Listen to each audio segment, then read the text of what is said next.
Hey, John here. How you doing, everybody? As the title says, this is a compilation reaction of all of my reactions to The Weeknd's entire discography, kind of as a 500,000 subscriber celebration. And the idea is, with this video, is just sit, put it on, have it on in the background, perhaps come back to it. It'll be chaptered up, so you can choose specific moments if you like. But I thought it'd be fun if you just want to spend 4 hours watching my journey through somebody who'd never really listened to The Weeknd's music to becoming a super fan by the end of Dawn FM, and actually before that. And if you are brand new around here, all of these videos and plenty of other Weeknd reactions are available separately, including a video. I meet the man himself, but would love it if you subscribed, dropped a like on this video, and then yeah, just enjoy.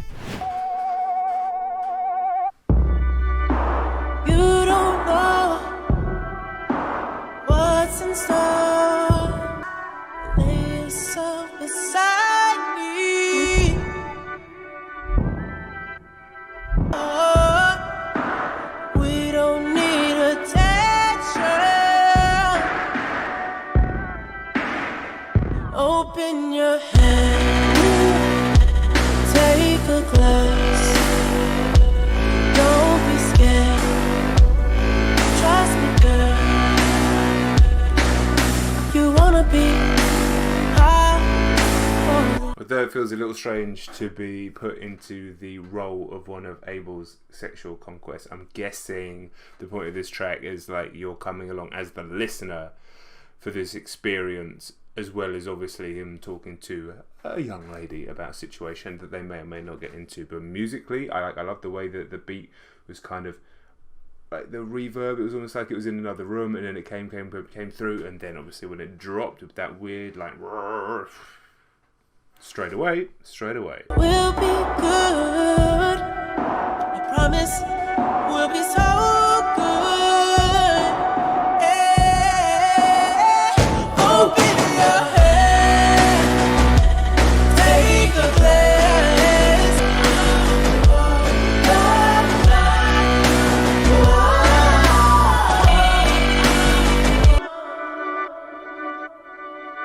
You wanna be high for this?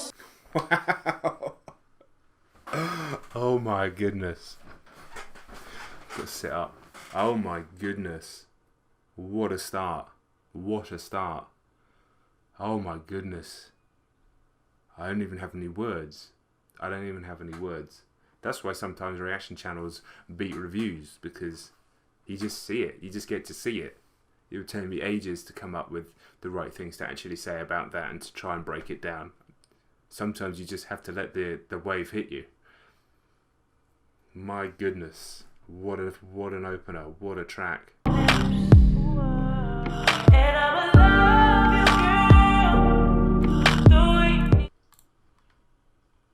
Okay, I'm going to stop this because I just read on the Genius, I was just looking at the Genius, and it said that the original version had a different sample. So what I'm going to do, because I don't want this video to get blocked, I'm going to have a little listen on YouTube to the original one, see how different it is. Okay, so it's something to do with an uncleared sample. They're very similar. They're very, very similar. I'm going to stick with Spotify versions because I'm pretty sure the other versions will get the video blocked. I've had a lot of issues with videos getting blocked recently. It is exhausting. So I'm going to stick with the Spotify versions. You know, by all means, tell me in the comments which versions are different or what I should be listening to. I can always go back and listen to it. But hopefully you guys understand that this is the way.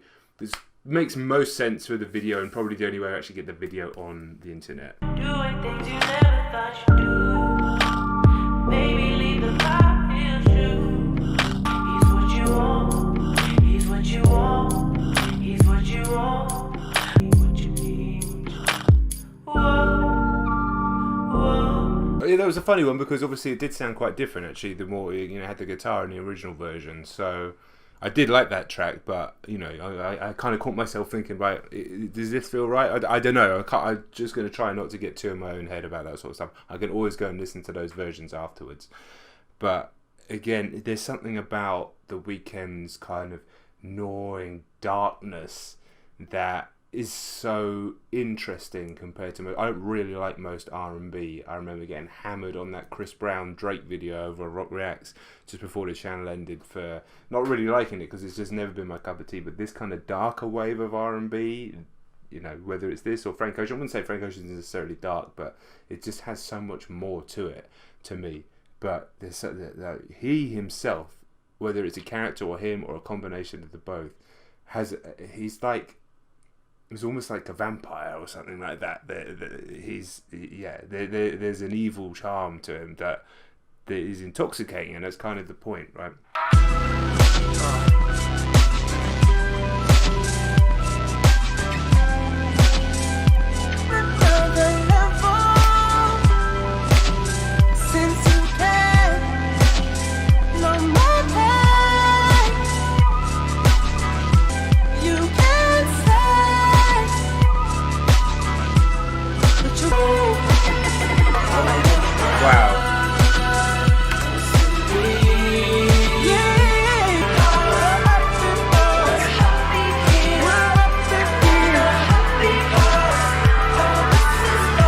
This is amazing.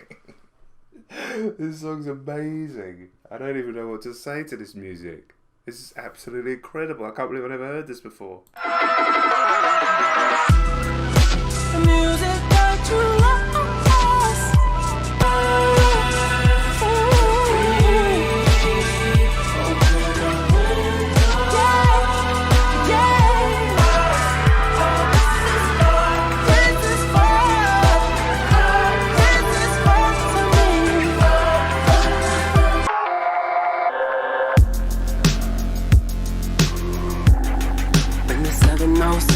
The 7079, bring the 7079, bring the 7.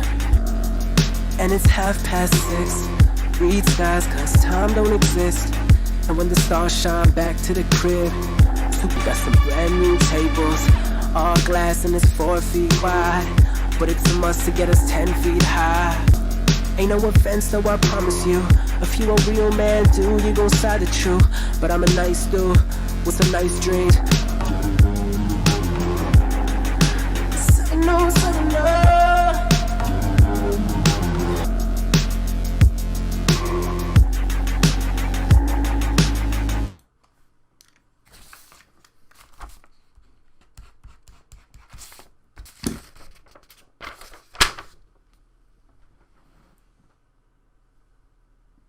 I don't even know if you can see that.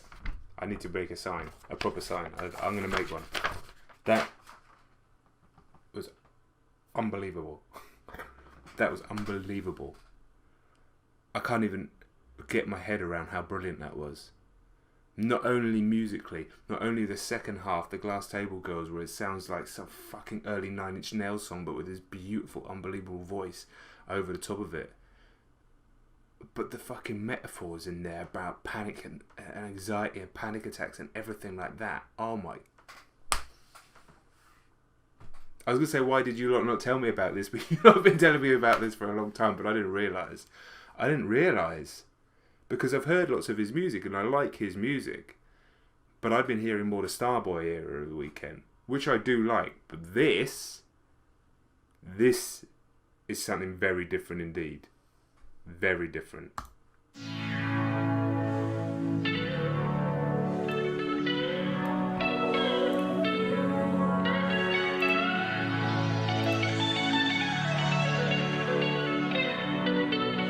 Into the evening, complaints from the tenants. Got the walls kicking like they 6 months pregnant. Life living, let the world listen. If I hate his card slipping, then my niggas stay tight. Got my back like Pippin. Codeine cups paint a picture so vivid. Face try to mimic, get girls timid, but all that money, the money is the motive. All that money, the money is the motive. Push it to the limit, push it through the pain. I push it for the pleasure like a virgin to the game. A virgin to that money, a virgin to the fame. Straight bar hopping to the music of the ambiance. Get shit poppin', it's zombies of the night. Niggas ain't talking if they all that money, the money is the most. Dude, this is absolutely insane. This is insane. I can't actually wrap my head around how unbelievably good this is. I mean, maybe the second track on this remastered version didn't hit quite as much because it was the changed version, but the other three? All that money, the money is the most.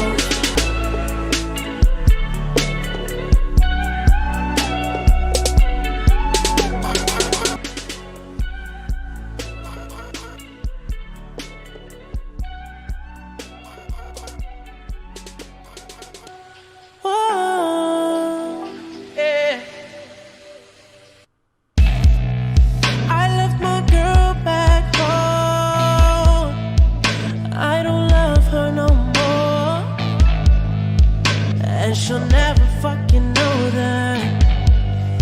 These fucking eyes that I'm staring at. Let me see that ass. Looking old, I could bring my shame. Bring the drugs, baby, I could bring my pain. I got my heart right here. Listen, ma, I'll give you all I got. Give me all for this. I need confidence in myself. Yeah, yeah, yeah. Oh, yeah. Oh, listen, I love you. Only for tonight. Only for even though you don't love.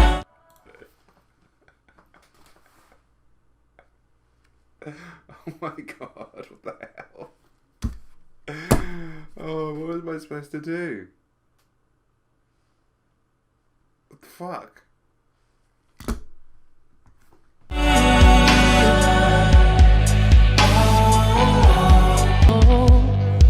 And get you dancing with the devil.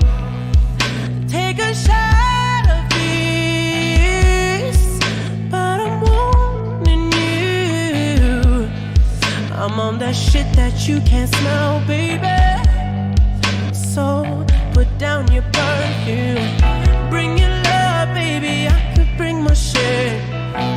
Bring the drugs, baby. I could bring my pain. Oh, I got my heart right here. Oh, I got my scars right here. Elevate myself. I need all of it. So tell me you love me. Only for tonight. Only for even though you don't love.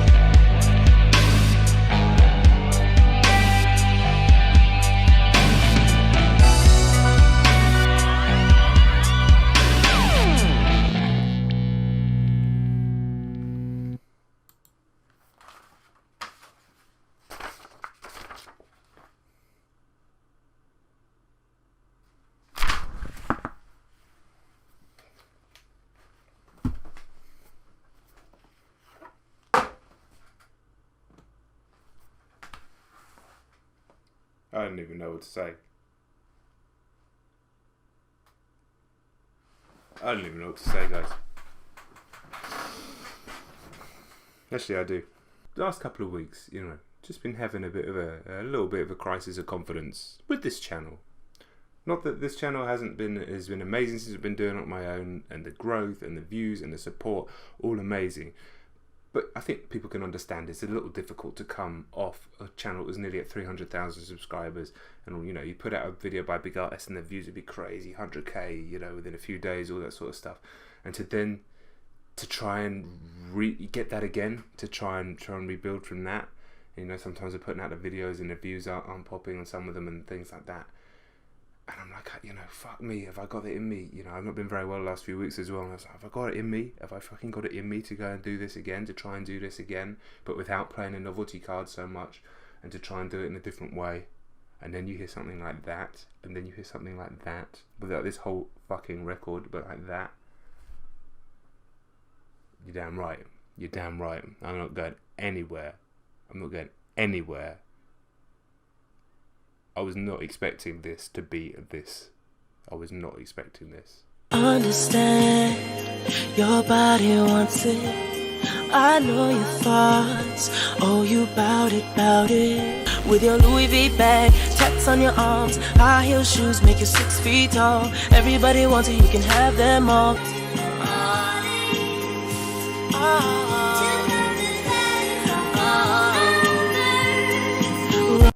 It's quite predictably, I'm loving this now. I'll surprise with it. I got you, girl. Oh, I got it, girl.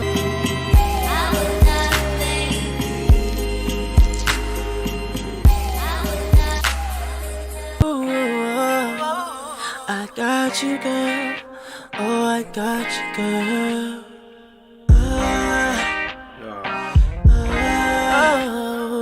Loving, I need more. I need yours. She ain't looking for that unconditional. What the fuck these bitches on? They want what I'm sitting on. Yeah. Oh yeah. Oh yeah. Oh, I got it, girl. So, mama, please stop. I've been thinking this the whole way through, but it's like Frank Ocean's like the angel and Abel's like the devil. Of, you know, two sides of the same coin. These beautiful, incredible, soaring, transcending voices. But you're not hearing Frank Ocean say a line like, "And if she stops, then I might get violent." Angel and the devil. This second part, I'm not loving as much. It is a bit self-indulgent. I still kind of feel like that from before. The first part's fantastic, but it still just sounds amazing, and I'm just getting lost in it really. But that was like a you know, record scratch. Oh, yeah. That's fucking good. Yeah. Oh, yeah. Oh, yeah. Oh, yeah.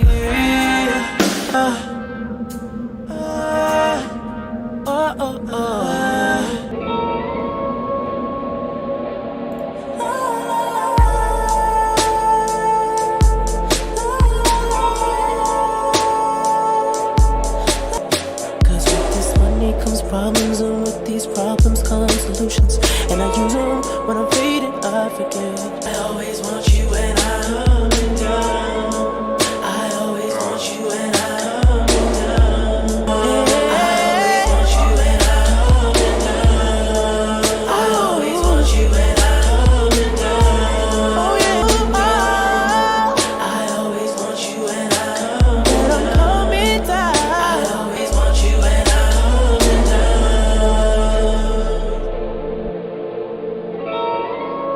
Oh mate, it's another astonishing piece of music. It's so dark, and it's so filled with woe and regret, and while it's fairly simple in its subject matter, it backs that up with the musicality. You know, sometimes, you know me, I'm a lyric guy, but sometimes you don't need lyrics if you can just show the mood with the music. Astonishing again.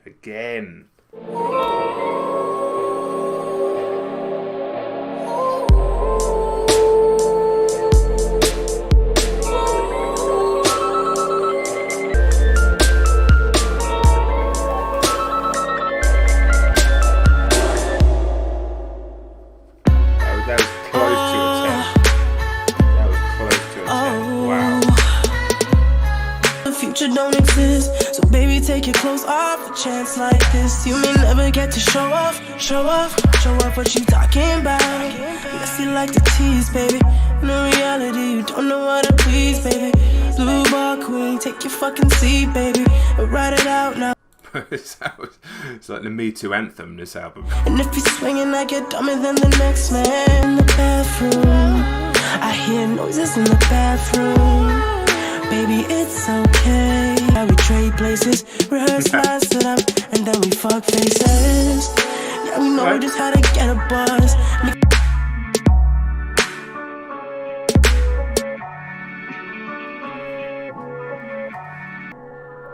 What you thinking about?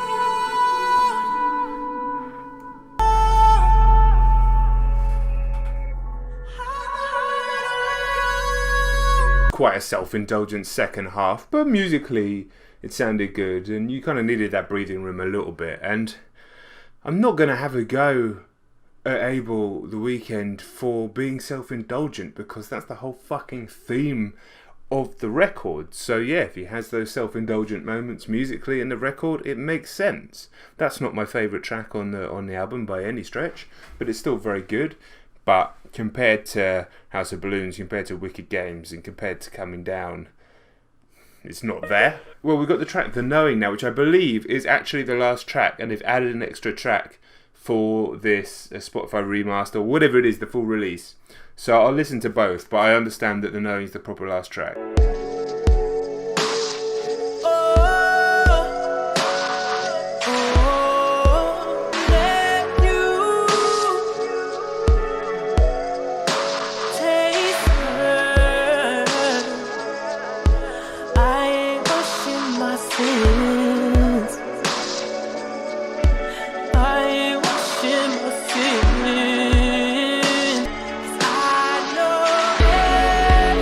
Oh my goodness.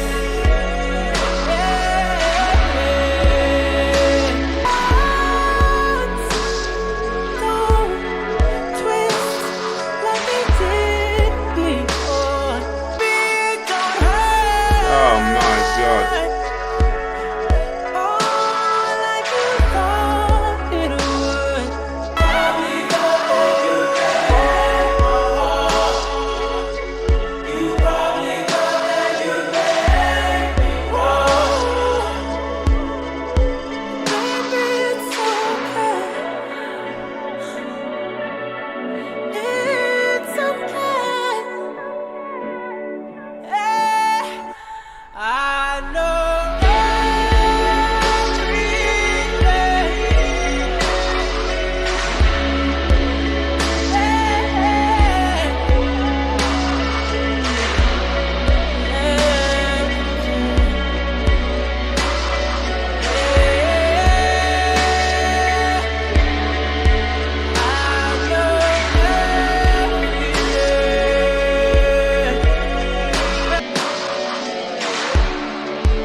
That was such a perfect album closer, thematically, musically, everything, that I am actually reluctant to go and listen to this final track that they put on there called 28. I'm going to listen to it because it's part of what I'm listening to, and it's a Weeknd song, so, you know, it could be amazing. But just know that I have the knowing that that's where it's supposed to end, and that's how you close an album, that level of atmosphere, but also thematically and everything like that. That's what makes The Weeknd interesting, even though he's not necessarily a very relatable character to me, apart from some of the things that he talks about. The fact that he is self-aware enough to look for the hypocrisy in his actions and his subject matter and the failings of his own character in these scenarios that he's created is what makes him far more interesting. And then musically, his voice is just absolutely astonishing. So we'll try this 28 track. I wanna fuck, you could have been the one. Gotta change my number twice a month when you could have simply kept it on the down low. Oh.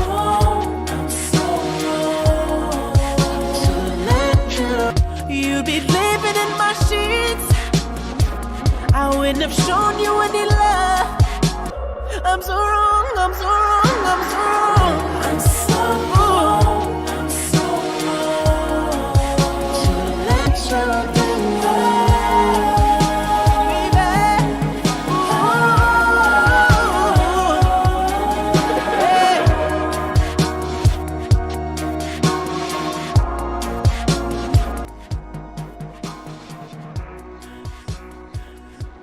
Well,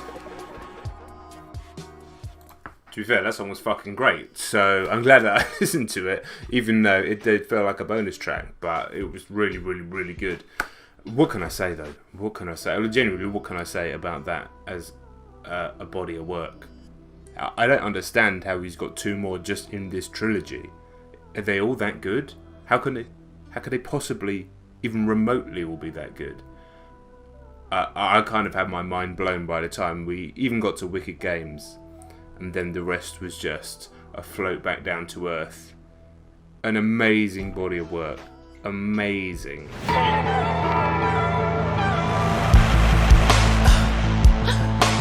Seems like oh, your best friend. Leave me alone, label. Ooh, oh yeah, your best friend. Ooh. On the previous video, I said that Abel or the Weeknd is like the evil Frank Ocean, or Frank's the angel and Abel's the devil. And a lot of people is like he's more like the evil Michael Jackson. Now I think the evil Michael Jackson is the evil Michael Jackson. But of course, like the comparisons there, the voice and everything, and the tone and everything like that. But it's just the production and the synths. I know this is more produced than the original mixtape that came out. I'm fascinated by the fact that it was being shared around 2011. I'm gutted that I wasn't part of it, but I get to do this now. Obviously, I was around in 2011, but the same year I had my first kid, all that sort of stuff. I wasn't listening to fucking new music then.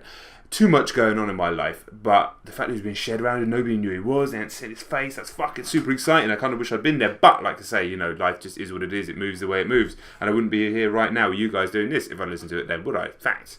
Baby, I can fuck you right. Ooh,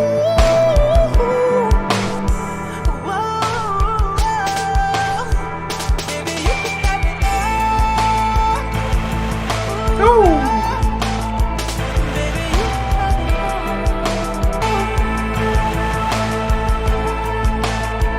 Baby, you can have it all. Love that noise in the production. Oh. Blame it on your sins, on your best friends. Whoa, yeah, 'cause I got everything you want. Ooh. Some of the lyrics, man. Some of the lyrics are fucking dark. Like, you don't need your best friends because I got everything you want. That's what, like, R. Kelly does to people. Just separates them from their friends and family. I don't say anything about that. And obviously, the whole concept of everything I've heard of The Weeknd is this hypocritical nature, is this looking at the dark side of his personality. I'm sure elements of it are character as well. So, I'm not saying shit. But at the same time, those lyrics, man, like they just like breeze through you and they're nice sometimes. But you listen to what he's actually saying, you're like, it's fucking so dark. I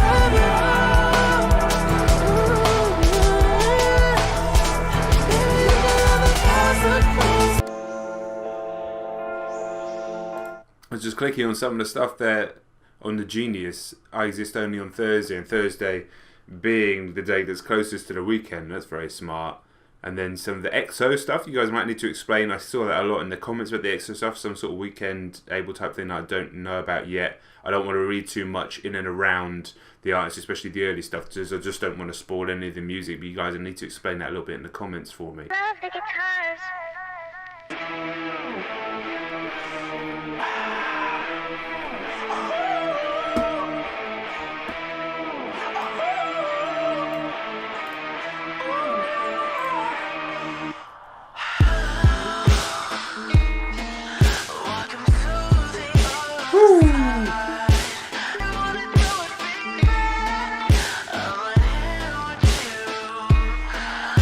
Oh, that little sneaky guitar in the background, slightly off key or whatever it is, slightly out of tune, slightly off key, I'm not 100% sure, but it's just creating that menace in the background. Obviously, like, I'm expecting every single time he opens his mouth, he's basically cheating on a girlfriend and getting people to do coke.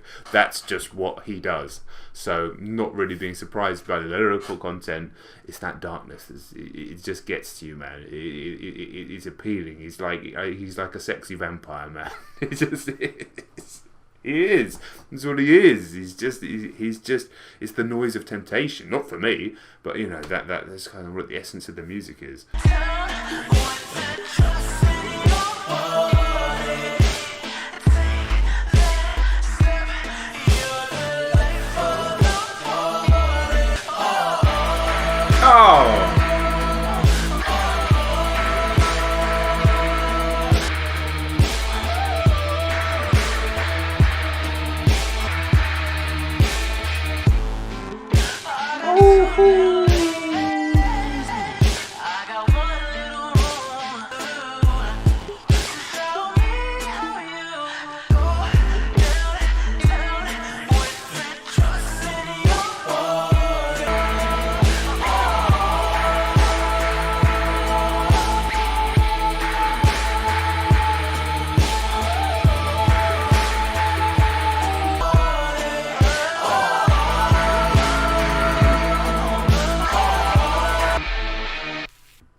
Fucking hell, that was an amazing song.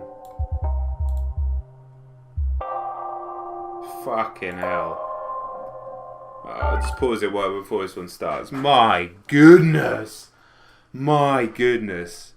I thought on Lonely Star, I was like, okay, that song was gorgeous, but are we just going to be doing a repeat of what was on the first album, first part, whatever you want to call it? Yes. That's fine, but at the same time, that wasn't as good as some of the highlights of the first record. Then you come in there with Life of the Party, with the soft acoustic guitar in the background, creating that kind of discordance, and then the fucking distorted guitar in the chorus. Woo! I mean, that was knocking on the door of Top Marks, knocking on the door of it. Don't think it was quite at the standards of Wicked Games, but it was certainly knocking on the door. Knocking on the door. And now we're in title track territory. And last time that happened, it was trouble.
Strangely sleepy track. One of that I think will grow on me.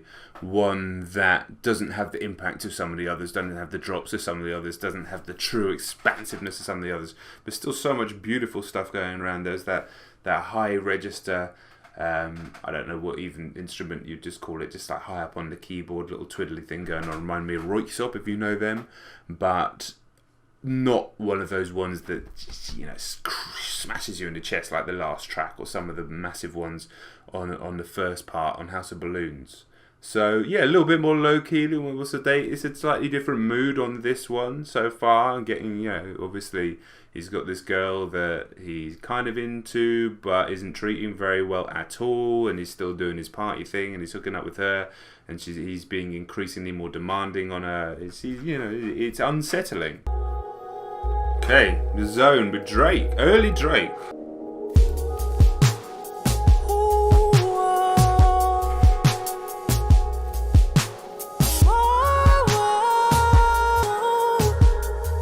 The drums.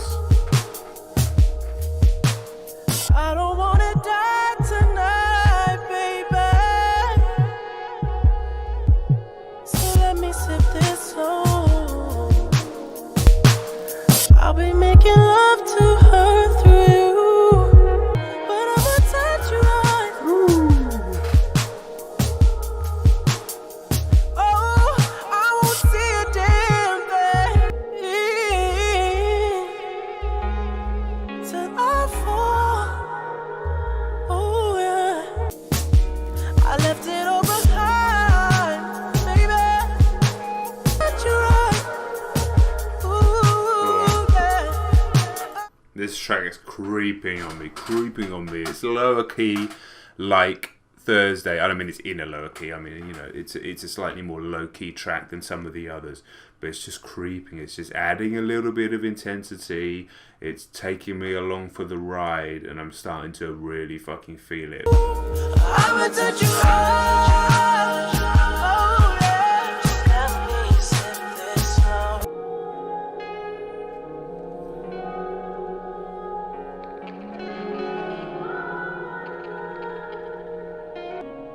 Whoa, all these broken hearts on that pole. Man, if pole dances are art, you know what I mean? Fucking artists I know. Got some new bills in the mail. Got some big favors I owe. Got some good things ahead of me when these bad bitches let go. That up top, that OVO and that XO. Your girlfriend at our next show, but it's all good, don't stress though.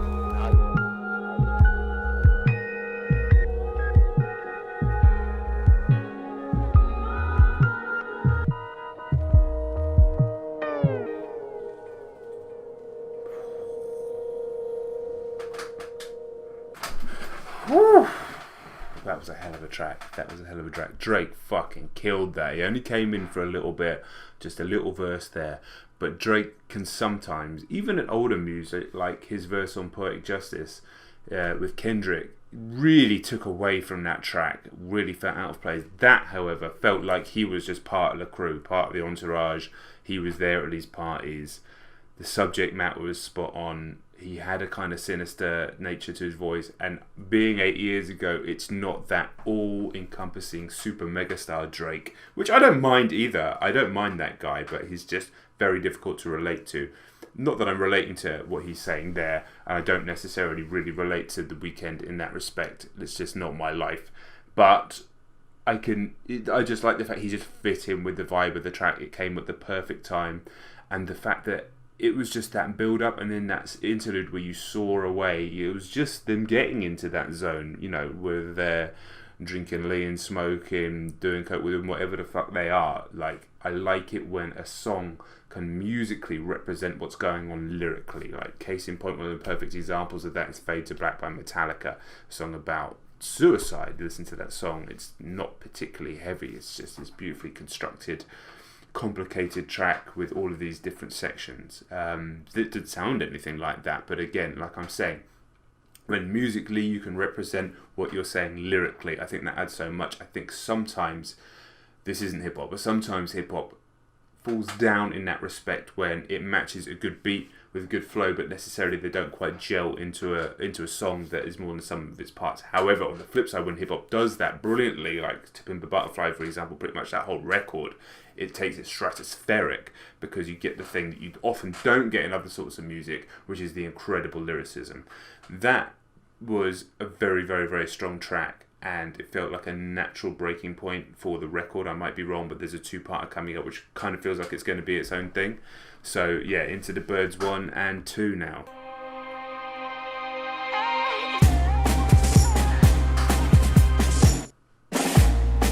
Man!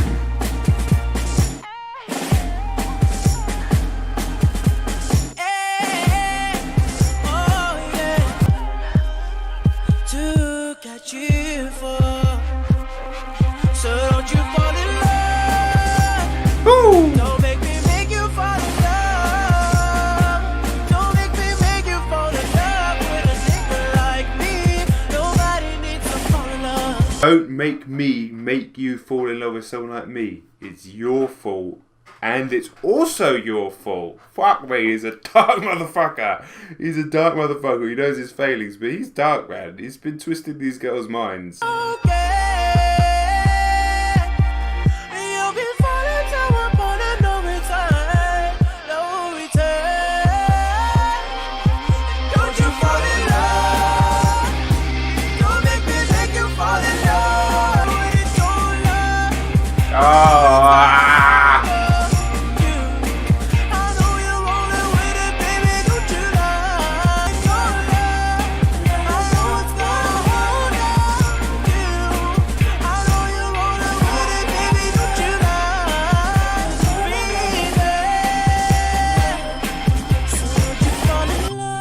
Oh, don't do that to me.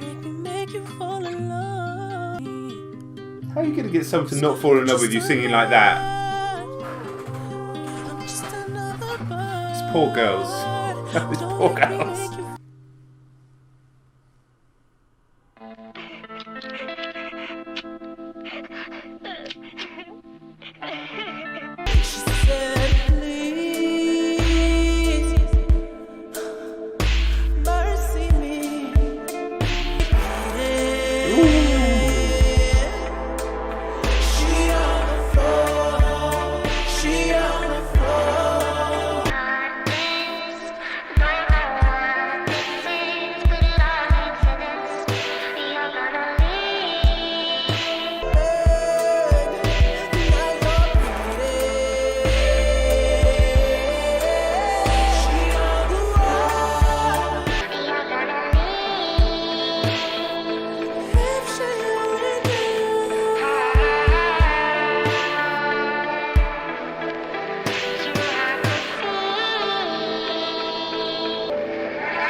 Wow, that was a dark track. Very, very dark. Very foreboding and sinister. Kind of lost. I got lost in it a little bit. That sample apparently is from a song from the game Fahrenheit, which David Cage game, which is a game where you end up having sex with someone while you're dead. As a body of work, it's not quite on the level of House of Balloons for me. There's not been that track that's blown me away in quite the same way as the title track there or Wicked Games. But we're still talking fucking unbelievable standard. I guess I'm a little less surprised by the quality of the music now after the first one. Like, the bars there, I'm just expecting to hit it or be close to it every single time. But now we've got the 8 minutes of Gone, so I'll probably be gone after this one.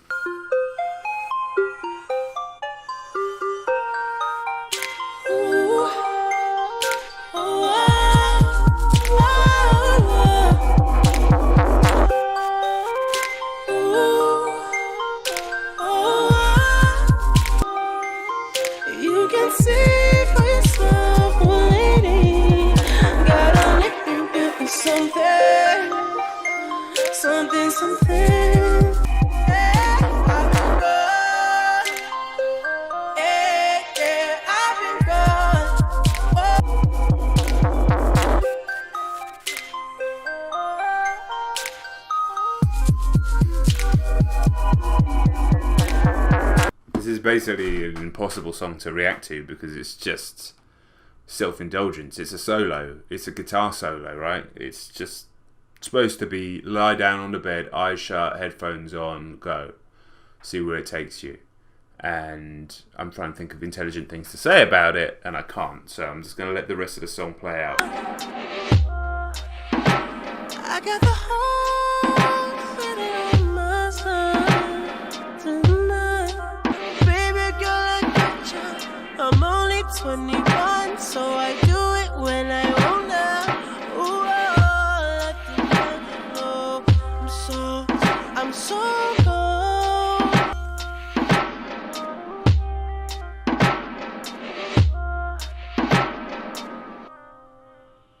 So yeah, that was an almost impossible song to react to in this format, but it did take me somewhere. And when I started really listening to him, it just was the sound of a very, very troubled individual, and perhaps the most honest of all of his music, truly honest to himself. But it was a musical experience, like I say, that's definitely meant to be. I mean, all music's basically meant to be appreciated in a slightly different way to this. But at the same time, I do listen in isolation and I really concentrate. So you can take both sides of it. But that was definitely one to just, like I say, shut your eyes, lie down, and let it go. Don't try and think. Almost meditative. Difficult to say. Not my favourite song of his at all. Very self-indulgent, but again, I don't mind a Weeknd being self-indulgent because that's kind of what it's all about. Right, Rolling Stone. Been on these streets for too long, too long, too long. Baby, I've been on this too long. Cause getting faded too long got me on this Rolling Stone. No, I got my issues, why you think I fucking flow? Oh, this is too good. Smoking till I can't hit another note. Ooh, but until then, until you won't love me, I think I'll be different. Ooh, I hope I'm not different. Baby, I got you.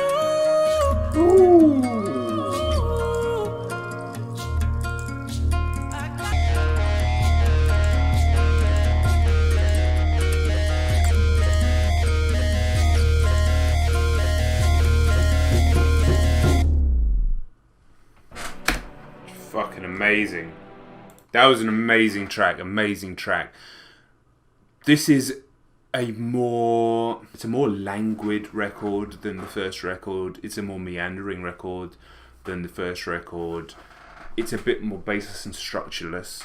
Some of the songs just start and then drift off. I think we've had a lot of that. We've had that even in The Zone to a point before Drake came in. We've had that in the Birds Part 2. We've definitely had that in Gone. We've had that there in Thursday as well. That it just more sober's the wrong word, somber affair than the absolute, you know, like beat your head in with how epic they are tracks on the first one.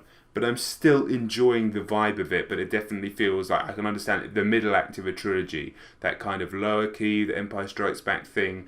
Is this people's favourites of the three? I'd be surprised. Obviously, I haven't heard the third one yet, but I'd be surprised if people hold this in higher esteem than the first one. But of course, everybody has their different favourites. We found that out with the Brockhampton Saturation thing. Nobody could seem to settle on one that's a favourite, and obviously every other trilogy in history has that as well.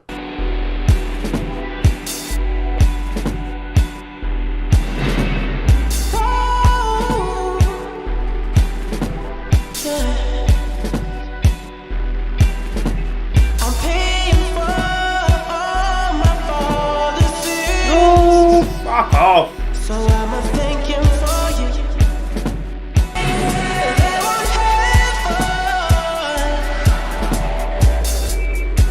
They say I'm gone. Oh no. What is that guitar coming in now? No, you can't do this to me. You can't do this to me.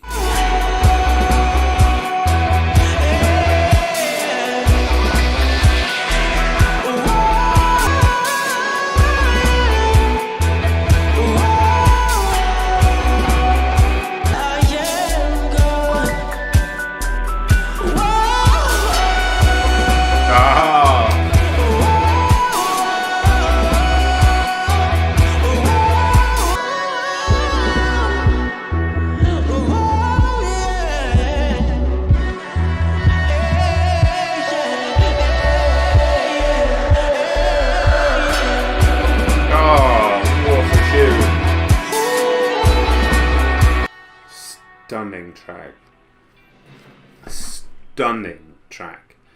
So again, I know that's technically was the final track on the record. Stunning track. And we got Valerie to finish things off, which obviously makes a lot of sense thematically, narratively through this one. The lonely star herself, Valerie. I mean, this seems to be diving into Abel's soul more than the first record. Again, like I said earlier, I don't think it is quite as strong as the first one, but it definitely feels like that somber middle part of a trilogy. So, I mean, I'm pumped for the third part. But yeah, still, the high standard throughout on some absolute class tracks like Life of the Party, The Zone, Birds 1 specifically, this track. Going into Valerie now, like I was concerned when I did 28 on the first one that it was going to let the side down. It certainly didn't. It was brilliant. So let's see what Valerie does. There comes a time in a man's life where he must take responsibility for the choices he has made. I never thought I'd feel this kind of hesitation. Wow. My hand on another girl. Really sounded like Michael Jackson on this track. Really sounding like Michael Jackson. Cause I love you, and I need you. Do what I do for why pretend to trust in me? I don't know why you're trying. Cause I love you.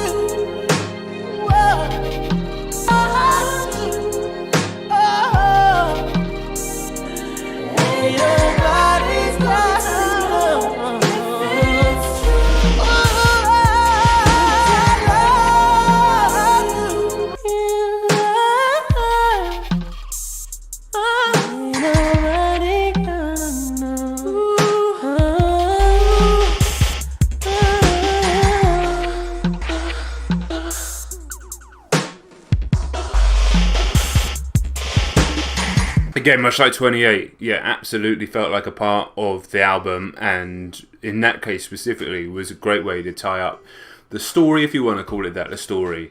the through line inside Abel's fuck up of this relationship and how poorly he treated this woman, and how you feel sad at the end and you only got yourself to blame. But then again, it's about his father. Oh my god, what a complex guy. What a complex guy. What a fucking musical savant. What a genius. What an incredible voice. What an incredible musician. Another body of work that is almost impossibly excellent and almost impossibly high bar, especially for an artist that nobody at the time even knew who he was. That actually came out on my birthday in 2011. How about that? At that time I had a 2-month-old baby. I don't know what the fuck was going on back then.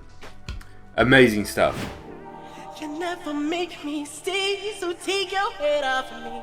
I know your every move, so won't you please let me be? I've been here times before, but I was too blind to see that you seduce every man. This time you won't seduce me. She's saying that's okay. Hey baby, do what you please. I am the stuff that you own. I am the thing that you need. She looked me deep in the eyes. She touched me so to stop. She said there's no turning back. She took me in her dirty time in the dirty time in the Okay, so we know what the DD stands for. I must admit that I remember now it started. Quickly, pretty much as soon as the first line kicked in, I put it all together because I do remember seeing a few people say in the comments. But yeah, I mean, talk about the perfect fit. But also, whatever's going on in the production there, the Nine Inch Nails stuff going on in the background there, just takes it to a completely different place. Plus everything else that is Abel's personality. fame, a life that's so carefree. She's saying that's okay. Hey baby, do what you want. I'll be your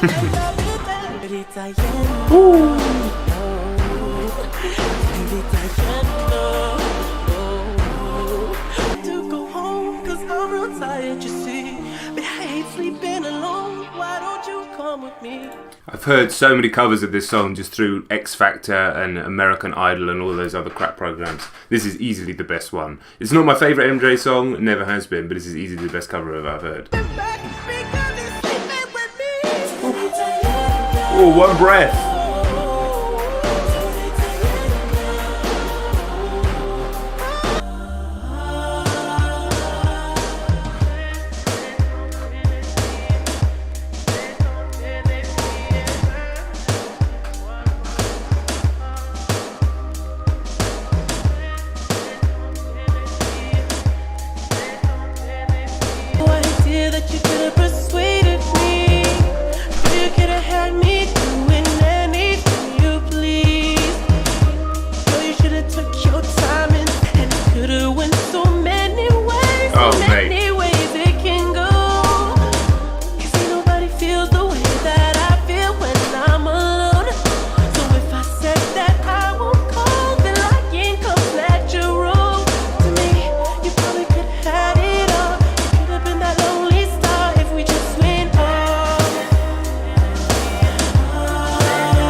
I'm running out of superlatives. I had way more to say on the first one just because I can't just keep repeating myself.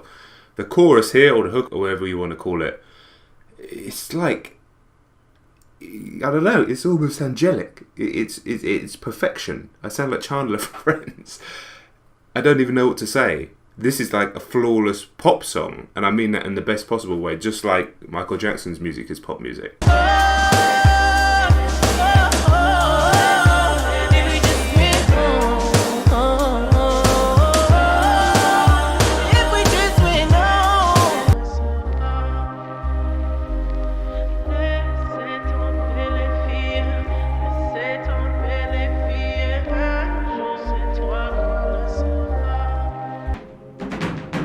Phil Collins. Show me his moves.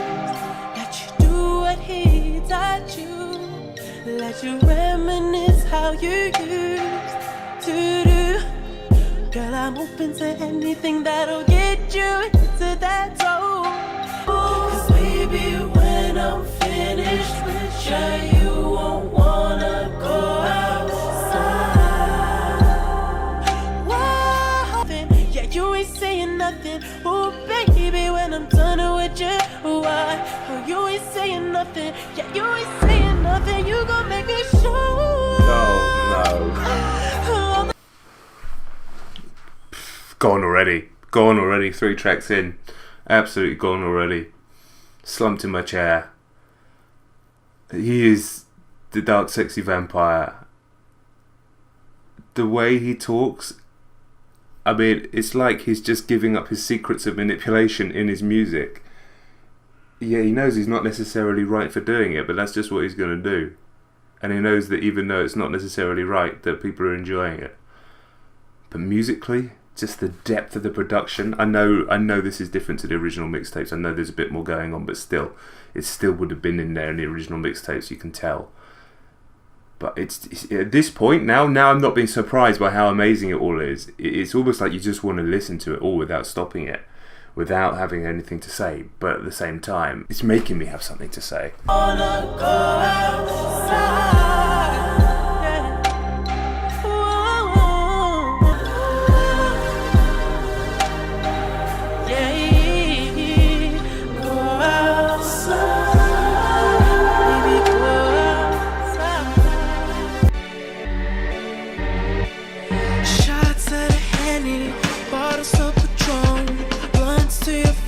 You don't wanna sing no more. Lost your seat notes, kept all day, took the bus back home. And it seems like you've been stressing, especially when your nose red from that case special diet coke. You need more bread, now you got no rent. You blow that money, no. Why they don't let you in? It's so dark. It's so dark, man. I'm just glad I don't have daughters, so they don't have to meet the Weeknd.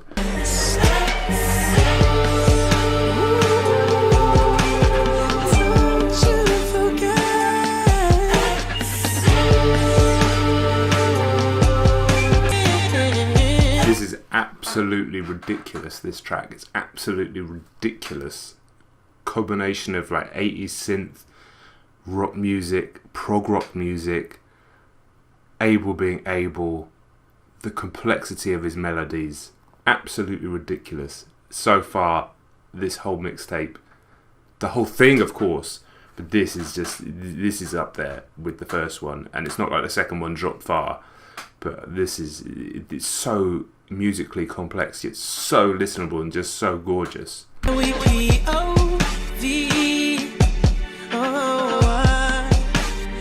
wanna catch you at your best. When your hair's a mess, you look so depressed,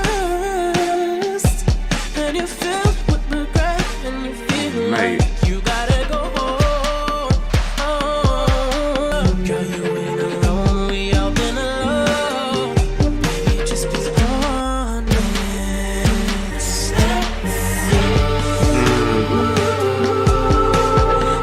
Don't you forget.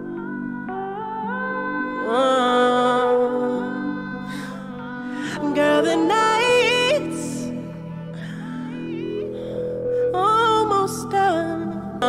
Well, I got a test for you. Oh, leave me alone. You want my heart.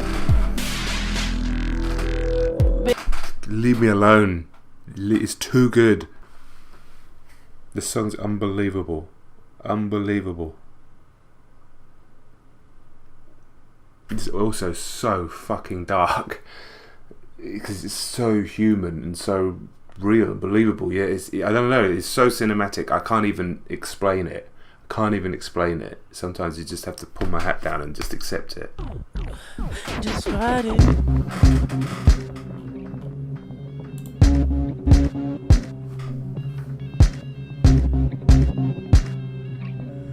Oh yeah.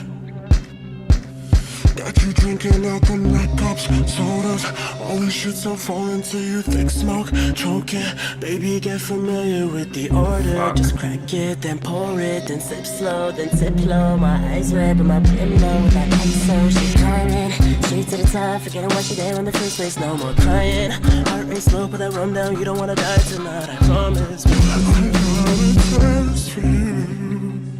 You say you want my heart. Well, baby, you can have it all. There's just something that I need from you is to meet my needs. You've been going hard, baby. Now you're rolling with some big boys, baby.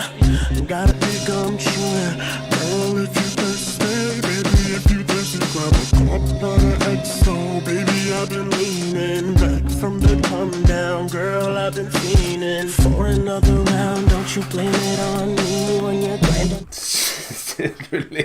Genuinely scary. As ridiculous as it sounds,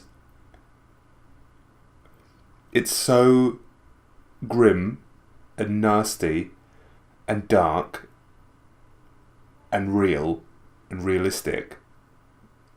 It's giving me anxiety. It's making me right. So all I want to do is leave because I've been zoning for a week and I ain't left this little room trying to concentrate to breathe. I mean, We can make you right. And if you get too high, baby, come over here. Ride it out, ride it out. Work that back till you tire it out. Roll that weed, bring the fire out. Taste that lean when you kiss my mouth. Baby, I got a taste for you. You said you want my heart. Well, baby, you can have it all. There's just something that I need from you to meet my voice. I got a lot of boys.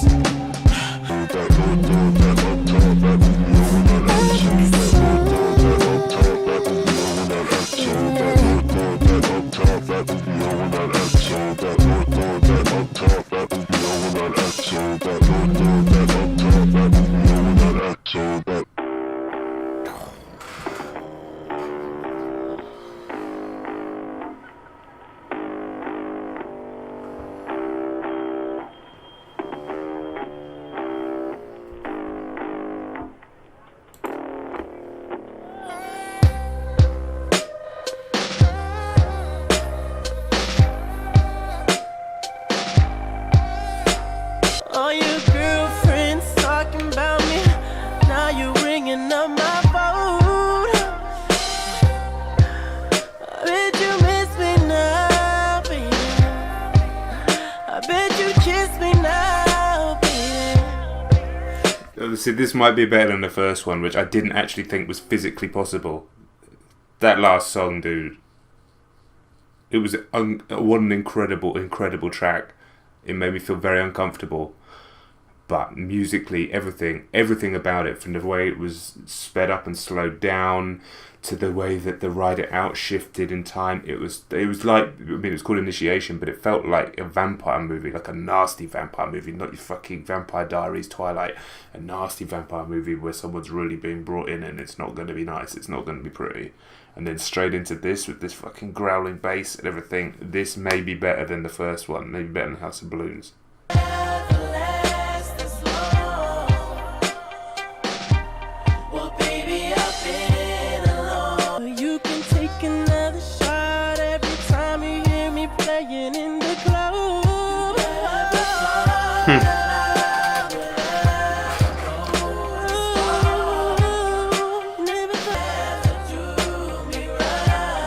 Listen, I totally respect what you're saying, Abel. You know, she didn't believe in you, she left you, now look where you are. Understandable.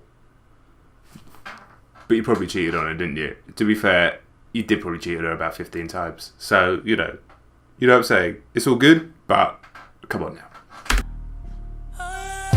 Oh.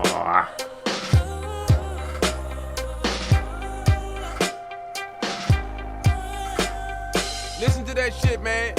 The Weeknd music make ladies' panties get wet. Said my money no good in here, even though I didn't ask you. And it's the most you've worked, even though I probably don't deserve this, girl. But you've been dreaming for this moment, so you have to. Baby, it's okay.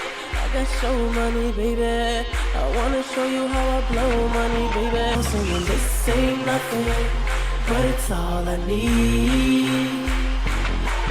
And the peak ain't reached, but the peak is all I feel.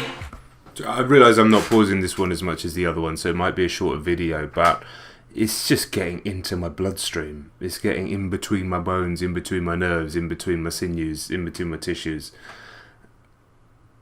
It's just amazing. But it's not hitting me with the same surprise as the first one did, understandably, because I know the level that he's at. But this is a more musically complex record than the first two. Not that they weren't, but there's so much going on here.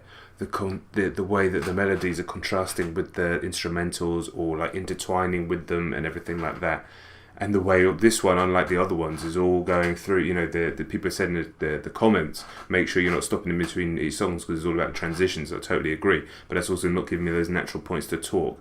So forgive me if there's not as much chat on this one as there are on the others, but hopefully you guys can understand and appreciate that I'm all over this.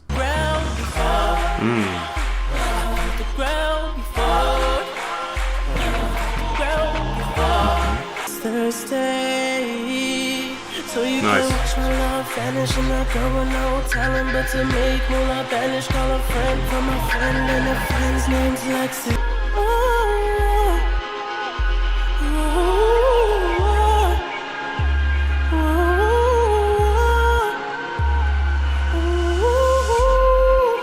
This song doesn't quite have the same impact as some of the others, but I do love the lyric, I ain't scared of the falls, I've hit the ground before, I've felt the ground before. Sorry, I should say. Yeah, that's powerful, and it kind of gives you an insight into his mindset at the time, and I do forget how young he is. I talk too much about artists' age, and I think it's probably just because I'm getting older, and I'm always amazed at how young some of these incredibly talented artists are. But at the same time, he just sounds so much more mature, and even the themes that he talks about, than what, I guess he's 21 at the time of this, maybe 22.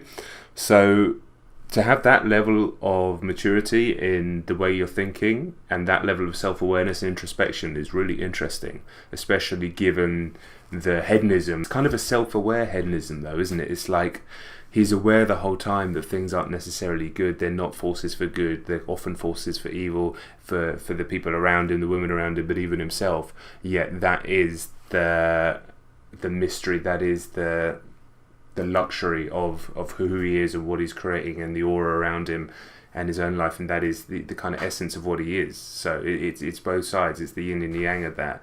So the fact that he isn't afraid to smash back down to the ground after this incredible trajectory just kind of shows where his mind's at.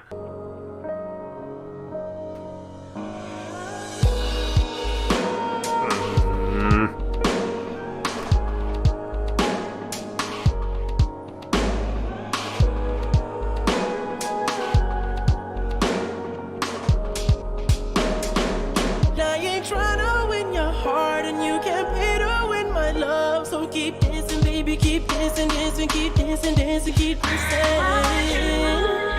Don't try to fool, girl, I might be 21, but I got memories to prove that I've seen you run before, and I know.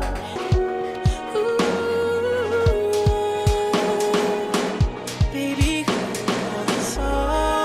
don't make me smoke up all your kush, don't make me pop your cheap ass pills. I used to do this for the thrill. There ain't nothing I can do, so keep dancing, baby. Dude, the way that he'll sing ever so slightly sharp on certain notes or ever so slightly flat on certain notes to create that kind of... Fragility is not the word that I'm looking for. It's an almost... Maybe it is. Maybe it is the word I'm looking for. A little bit of uncertainty, a little bit of imperfection. As gorgeous as his music is, he wants that little bit of imperfection there. He's not singing sharp or flat because he can't sing the note. He's doing it deliberately.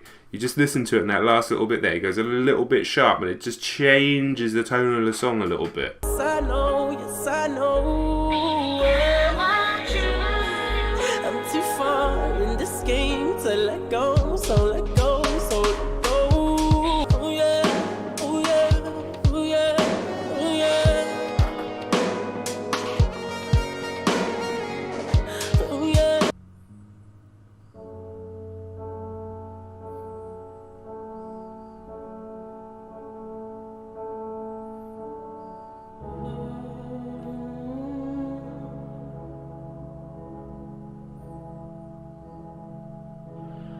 Talk to me, baby.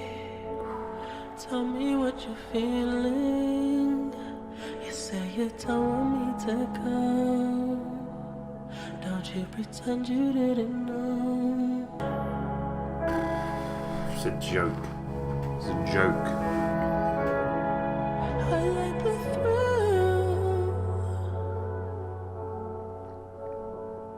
Nothing's gonna make me feel this real alive.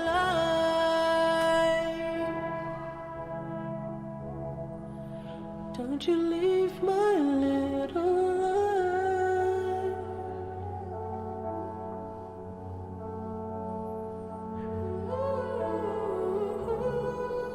Oh man.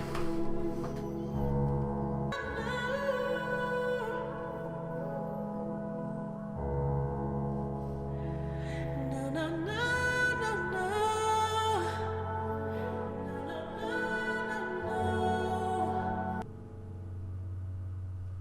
Outstanding. Outstanding. Okay, there's not a natural transition there, so I'll stop it. I mean, if that was the way to truly end Trilogy, absolutely breathtaking song. I loved how stripped back the last two tracks were. I don't know if that's him playing the piano or not, you have to tell me. But just a beautiful, beautiful, haunting melody, a haunting piece of music. It's seemingly summing up the last three collections of songs, really, into one. That felt like him at his truest. Without the drugs, without everything else. Him at his most fragile, him at his most raw, him at his most vulnerable. We've got the final track, which I know isn't technically on the thing, like I said, and all the others, Till Dawn, but the other two that ended the previous two mixtapes on this extra Spotify full version, whatever you want to call it, were great. So I'm assuming this one will be as well. But I don't know which one I'm going to put as a number one, but this is strong. It's right up there, man. It's right up there with the first one. And then you've got tracks like Initiation, tracks like Montreal, tracks like Exile the Host. Unbelievable. There's not a bad song on here. There's not a bad one on here. There's not even a mediocre one. There's not even a questionable one on here. I definitely would place this higher than Thursday just because I wasn't too keen on Gone. It was just a bit too self-indulgent for me, but still, I'd probably still drop a 9 on that mixtape. This would be, I don't do half marks, but this is sort of knocking on the door, 9.5. I don't know if it could ever hit me in the same way that the first one did, just because now I'm less surprised by it. But still, let's listen to the final track. Thank you for the last time. I'll be over you eventually. Time after time, you seem to brush me off. I understand what we have become. You wash your neck when you leave. Now I know your routine. I was in love with your mystery. Any shade. I got a box you can put all your lies in it. And you're in my heart. And I can hear it in your voice now. He got you smoking extra packs a day.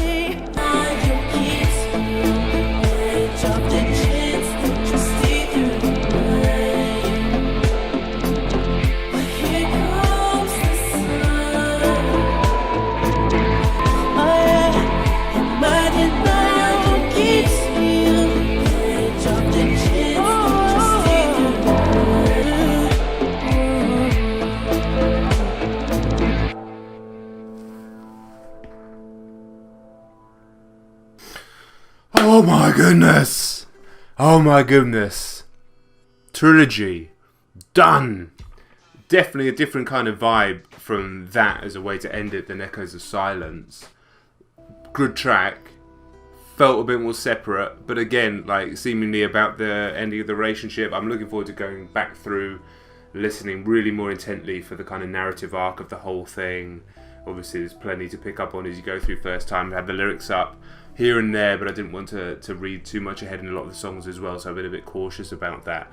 But that was fucking stunning. Once again, I'm doing my thumb like an English politician. That was stunning. Stunning. I can't believe how good the whole thing is. I can, because obviously he got big out somewhere, and this is it. And also, like, the crazy love from the fans that I'm seeing down in my comments, you know, so I can believe it was this good, but it just didn't really hit in England. Like, I know many English, British people have loved all of this. Okay, I'm not trying to say it hasn't, but like, he didn't break through in England until I Can't Feel My Face. That's the first time I ever heard of the guy. Now, as I always say, it's going to be that thing. No one, absolutely no one. John, I had kids, but it's true. Honestly, you know, if you have kids or you're going to have kids, you just kind of lose sight of what the hell is going on in the world for a few years, especially when they're really young. So from 2011 to now, until now, I didn't have a child under 4. So I had 2 kids, 4 years apart. So I've just been in a kind of vortex. So that's why I missed out on some of the stuff that's a bit more interesting, some of the stuff that doesn't break all the way through to the mainstream. But like I said, the first time I ever heard him was then.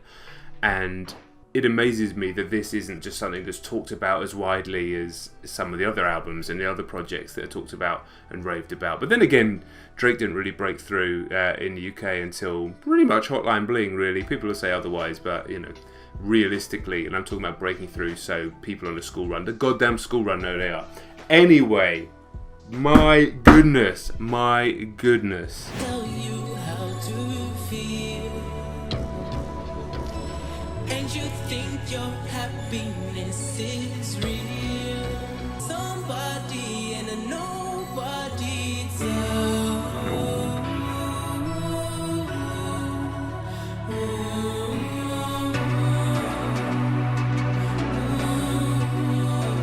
Okay. but it consumes you. It's everywhere you go. And just the I'm actually scared for where this track is going, because those keys in the background and the way it's building, we could be in trouble here straight away. Guys.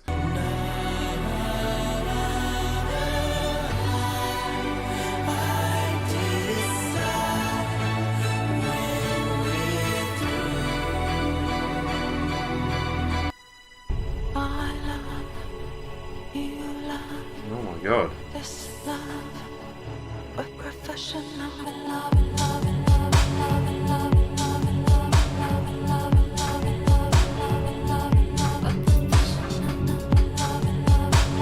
Oh man. Cause everything you've been through made you stronger. And every day you learn about yourself. And nothing really played out how it's supposed to. Depending on somebody else as well. Me again. Oh yeah. I love you, love this love. We're professional. Wow, this is it's different. It's the same. It's definitely the same subject matter, vibes, voice, but there's something different about this than Trilogy. It's not that it's less dark. I'm gonna give me time to get my adjectives in order, because I'm not quite too sure exactly what I want to say. Favorite song, girl, you've got it made.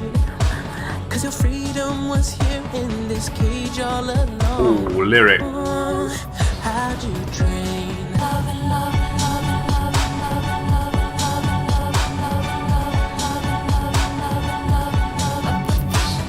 Pause it. There's no obvious transition to the next track.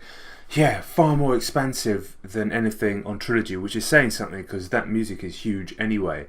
But I can't quite put my finger on what I'm feeling different. That felt more like something from a movie score, but there's also elements of some like almost English electronic music, trip hop elements, Massive Attack in there. Real interesting song. It's one of those ones that I know the more I hear it, the more I like it, because you start hearing more and more and more and more and more. You did many things that I liked, and you liked diamond ring.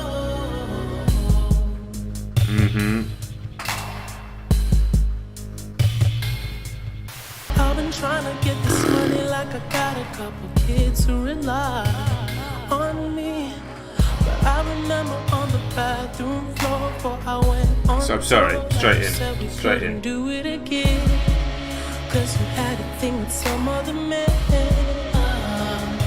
I'll give you something to live for. Yes, I will.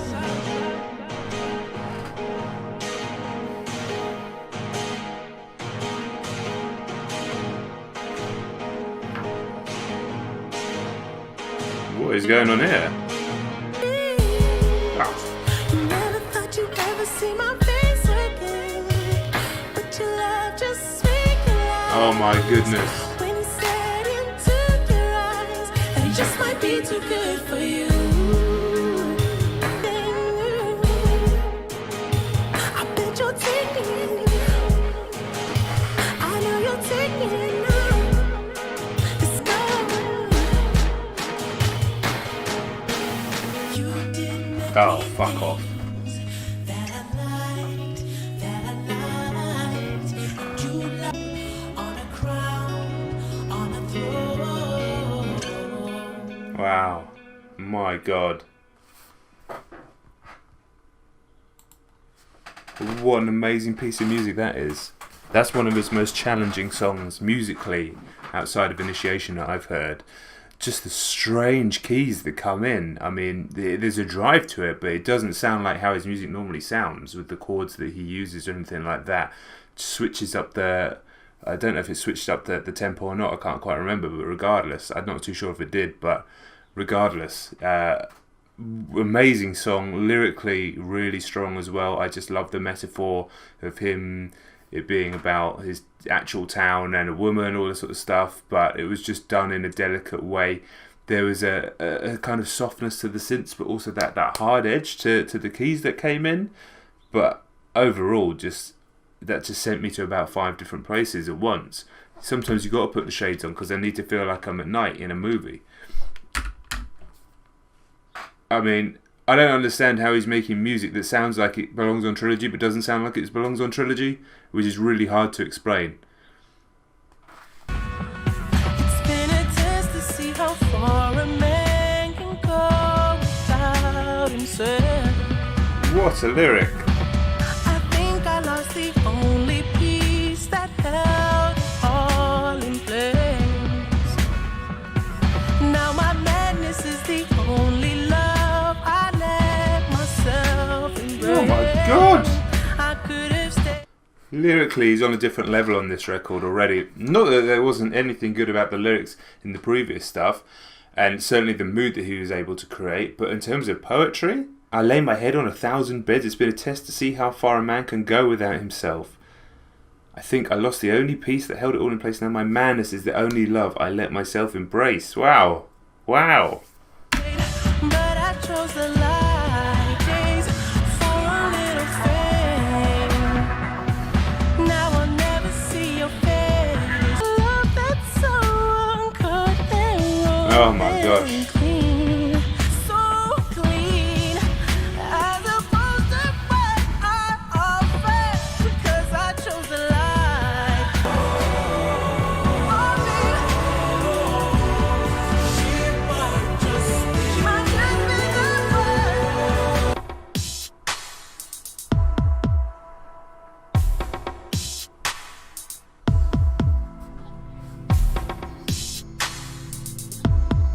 Jesus.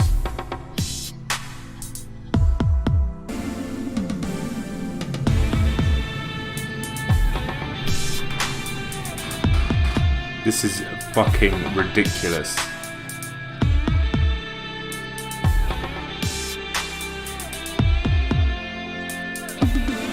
There's no one inside, but you're free to relax. Dream. There's no need to hide. Don't overreact. This record so far, the way these two songs blended into each other and the guitar in the background is a joke, and you just forgive me for probably just making some weird noises and shutting my eyes, because what else can I do? But whereas Trilogy, almost every single song on it felt like it created the atmosphere of being in a room. It's quite claustrophobic, almost all of it.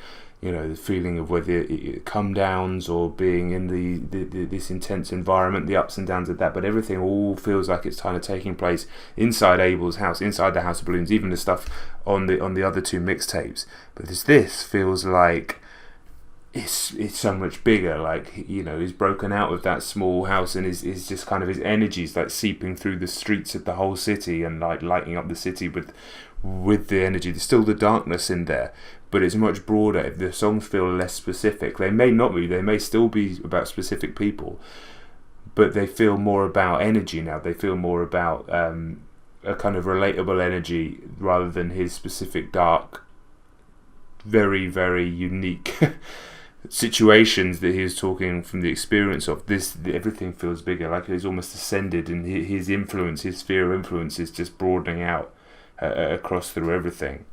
So that's kind of that's what came into my head just then, so I just wanted to say that shit.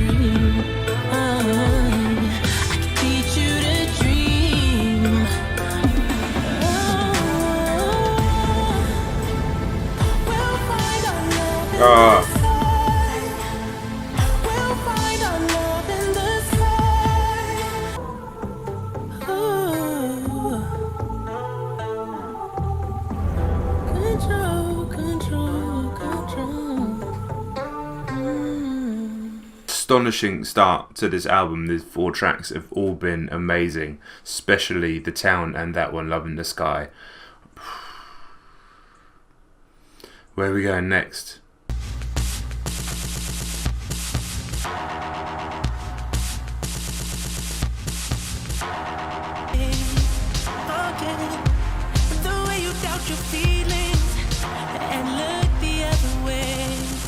This is a sample of a song called Machine Gun by Portishead. Now, Portishead, an English band from the 90s, is a band I talk about all the time, especially for people who like this type of music. If you've never heard Dummy by Portishead, this song isn't actually on that album, the Machine Gun song.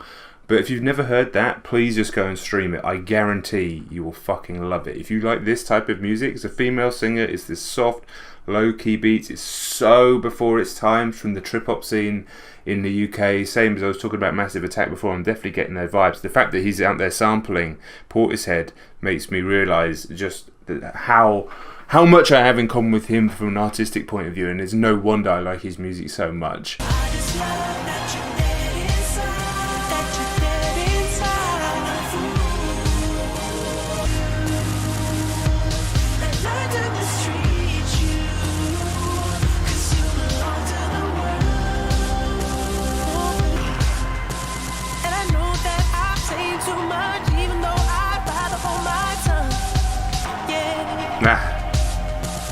And this song just gets inside your blood. It gets inside your blood, inside your tissues. That the way that they're using that sample, and it's just building, and then the strings on top of it, is getting under my skin. Oh man.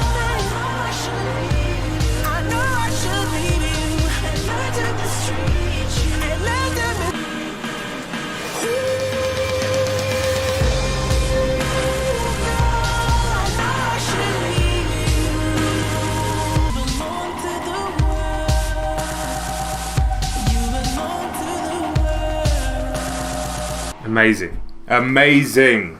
Amazing. Oh, we've got Drake on this one. For a day, got me feeling too low. Oh. They're trying to make me slow down, trying to tell me how to live. I'm about to lose control. Lose control.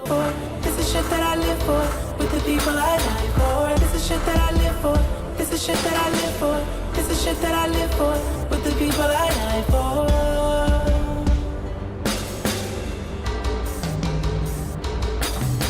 Phil Collins. Been touring the world, man. I done spent racks in all the malls, and they know my story, flaws and all. I still got plex hanging wall to wall, dog. Just telling you the truth, I swear. This the shit that I live for, with the people I die for. This is shit you can't fake, dog. This is shit you need God for. This that shit. Honestly, I mean, I do like Drake. I'm not feeling Drake necessarily on this track. His voice is a little bit too high up in the mix.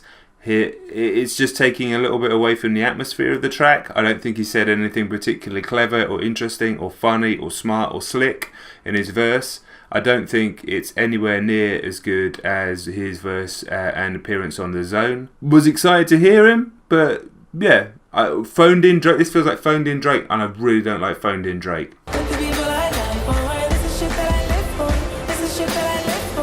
That was maybe my least favourite Weeknd song that I've heard.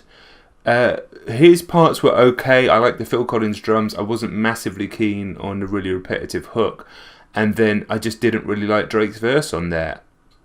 It was fine, but it was absolutely nowhere near as good as the previous 5 tracks. And after coming off such a musically complex composition like Belong to the World, it just felt like a little bit of a... Meh. Okay.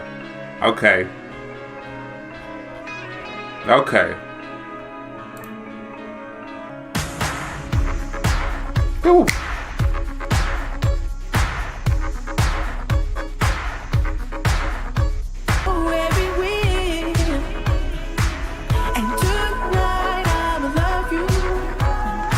Like a little precursor to I Can't Feel My Face in terms of a bit more of an up-tempo number. Some Michael Jackson in there. Some kind of like early 80s late disco in there as well.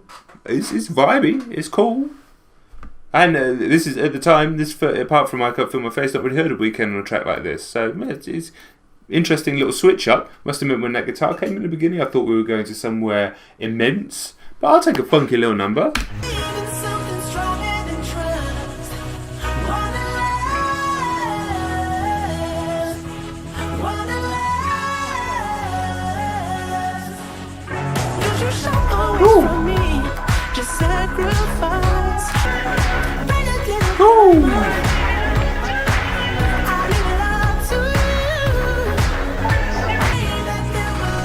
Come on.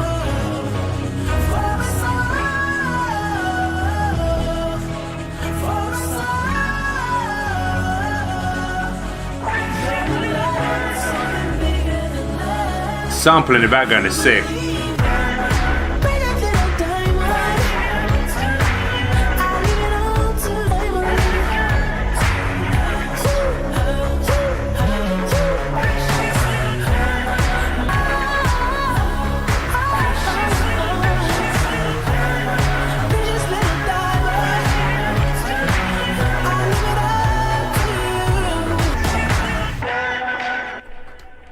That was actually a huge tune. That was a huge tune. If I had more room in here, I would have got up like Big Quint and danced around the place. But unfortunately, my my extremely expensive studio recording equipment behind me is in the way, so I can't really dance with it. You just see my belt. But that warranted dancing around. If I had been in the kitchen on the Alexa, the moves, they would have been busted out. There would have been some fucking violent shapes thrown.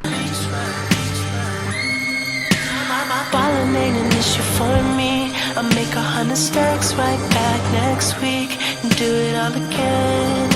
I'm faded off the wrong thing. Close your mouth, I just wanna hear your body talk. Oh, don't hold back, no hold back. You can meet me in the room where the kisses ain't free. You gotta pay with your body. Not really into kisses leading into nothing. Baby, take your time. I'm trying to sip it till the morning. And if you're still up, lyrically, this could be a song straight out of Trilogy, but musically, whereas that was all tinged in paranoia and claustrophobia, this is just so much bigger, so much bigger. There's more of a pop feel as well, in the best possible way, to the production. Yet there's also experimental, unusual shit going on as well, which makes it challenging. But like I said earlier in the video, this just feels like Abel's energy is spreading out throughout the city and perhaps the country and perhaps even the world, as opposed to just in that confined environment. The woman he's talking about here could be any woman, as opposed to sometimes, Valerie being a specific example, but also women he's talking about in the previous one feel like actual people, or at least, caricatures of actual people. But yeah, it's still the essence of who he is, of what the Weeknd is, what it stands for, the whole EXO thing, but it's just that much bigger. Ooh, where are we going now?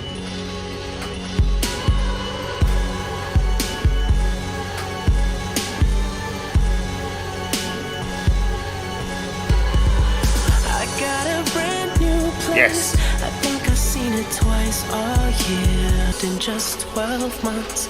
Been gone for so long, I might have just found God. Well, probably not if I keep my habits up. I'm high, my doctor told me to stop. And he gave me something to pop. Now I mix it up with some Adderalls and I'll wait to get to the top. Yeah, some cold drinks, a Grand Marnier till the break of dawn. Fluid milk, White Russian when the sun hits. White Russians with tongue tricks. I like the feeling your tongue rings. She liked the way my whole tongue flip.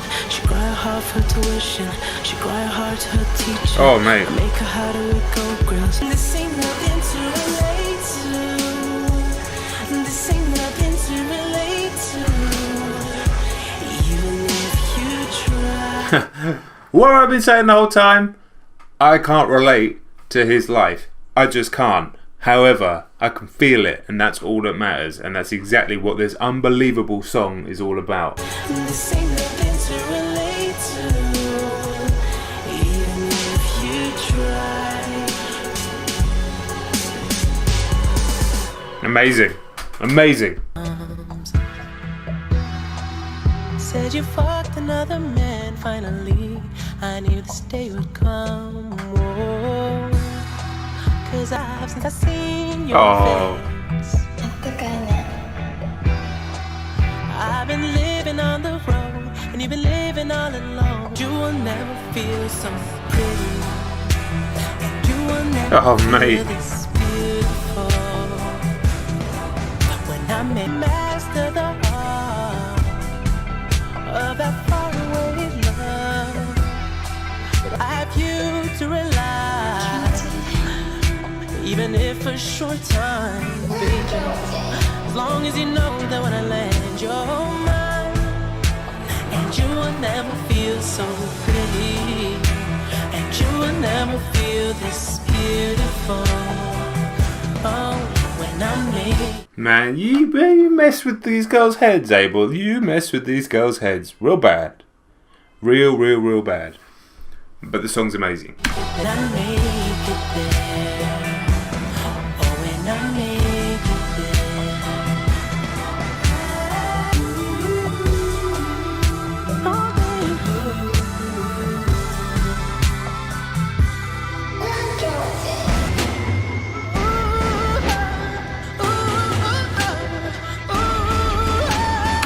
There's the Phil. I fucking shouldn't have stopped it there.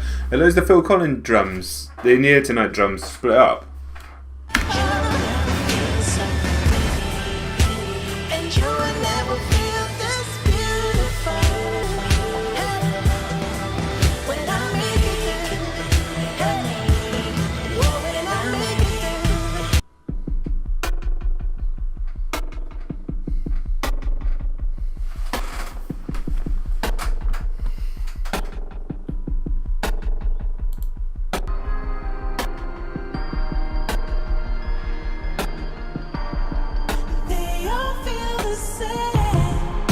Oh, yes.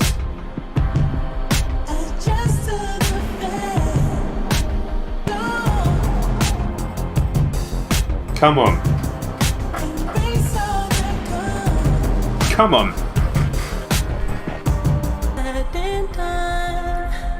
You were better off. You deserve real love. And I deserve to be by myself.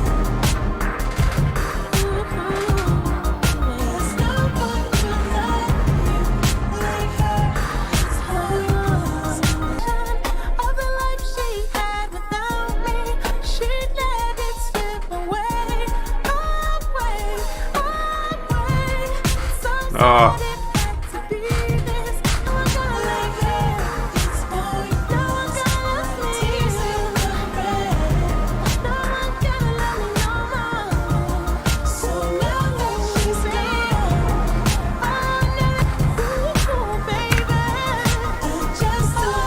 Just realised I probably haven't said anything for about 4 hours. Completely gone. Just lost in the last two tracks. Lost in his music. Been taken off into the exo stratosphere, whatever you want to call it. Beautiful.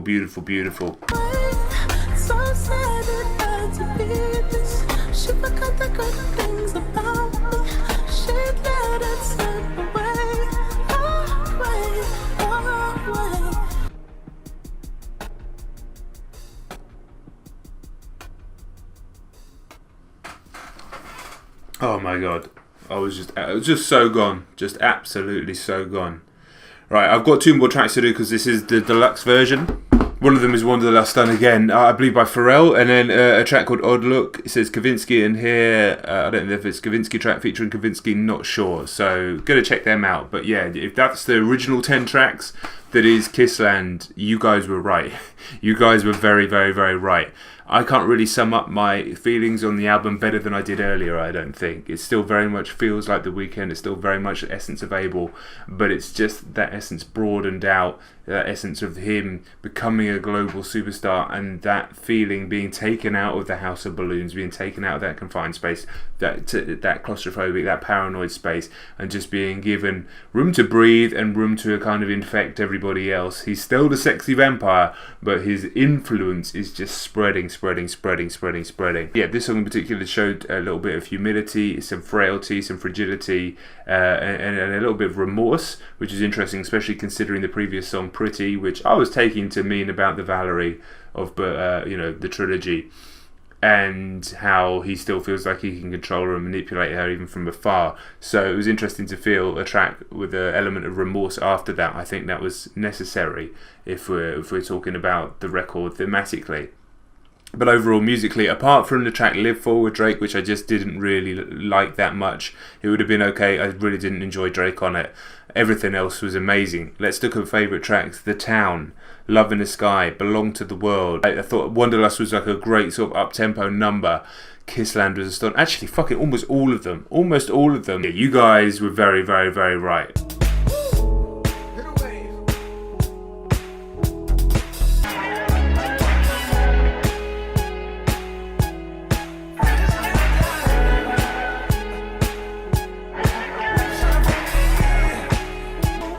Okay, it's a cool little remix. Alright. Tries Odd Look.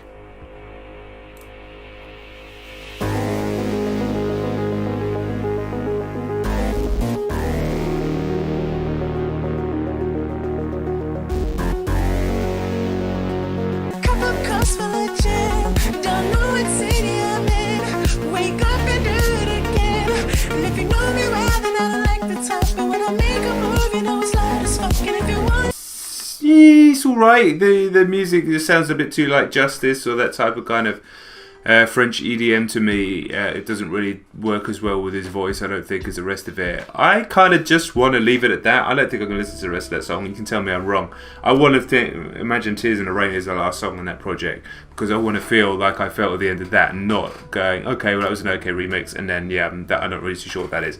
So, yell at me if I'm wrong, but I want to be left with the 10 tracks in my mind. That's not like the extra tracks that were on the end of Trilogy, all of which were excellent. That's bonus tracks and it didn't really suit the rest of the project, in my opinion. But yes, in my opinion, overall, wow. Wow, guys. I've gone wow like Gordon Ramsay. What can I say? He ascended to another level. I don't know whether I place this high in House of Balloons, high on Thursday, high on Echoes of Silence. I don't know. Does it really matter? It's up there. In many ways, it's more accomplished. In some ways, it's not quite as unsettling. There's not quite anything on there that hits you in the same way that Initiation does. But at the same time, like I said, when you've got tracks like The Town, like Love in the Sky, like Belong to the World, like Kissland, like Tears in the Rain, you really can't complain. An absolutely astonishing piece of music, an astonishing body of work, an amazing artist. We're straight back in. No messing about. I'm gonna have a fizzy water. Mama called me destructive. Oh yeah. Said it ruined me one day. Listen, one rule's universal. He's always going to sound amazing. And then what we're hearing here, right, is just that extra level of production. This is that AAA production that you hear on the pop music on the radio. Just gone up a level. Now, I love the production from the old stuff, but just even the way the strings are coming in there, it's just levels and levels and levels. What do I prefer? Don't know yet. I mean, overproduced music sometimes loses a little bit of soul. However, I mean, Hills is on this, and that's amazing. This sounds great so far. So I'm aware that this is Abel moving into the true mainstream. Is why I first heard him. So, but that voice will always cut through. I'm talking that real life. That real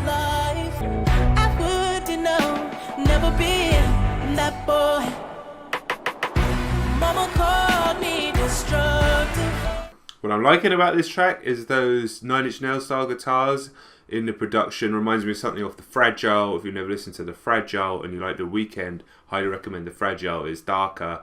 It's actually similar vibe-wise to early Weeknd. I will be honest about that. Double CD, the Fragile, very much vibe music. It is dark though, and obviously Trent Reznor's voice isn't a patch on Abel's, but whatever, it's still good.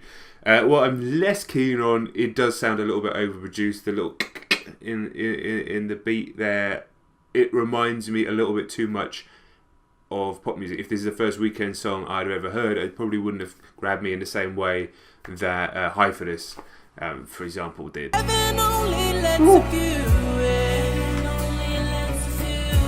It's too late for me to choose it. Oh, that real life, real life, real life, real life. I liked the track and it sounded good, but it was overproduced. So much going on there. I'm not necessarily a fan of those types of strings. Generally, those produced strings, sort of double harmonized. I'm not a massive fan of them in any type of music. I like strings and good orchestral music. Of course, I actually played the violin when I was a kid. I love strings, but that type, do you know what I mean? That kind of overproduced pop type. I just think that exact same song with the older production might have sounded a bit more authentic. And what you don't want from someone like The Weeknd is to lose that authenticity. And that's what happens sometimes with overproduced music. So that didn't grab me like anything on the previous albums. It started well. I did like the guitars in the background. I could have probably just taken the strings out.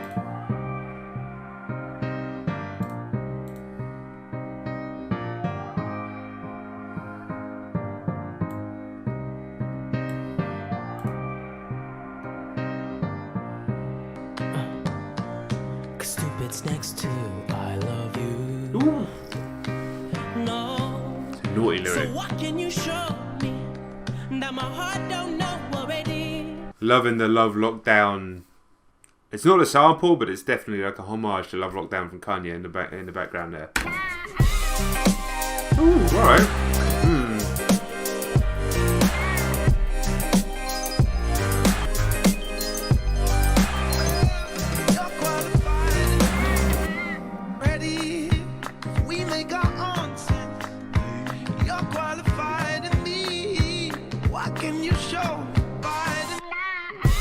Ooh. Yeah, I like this one.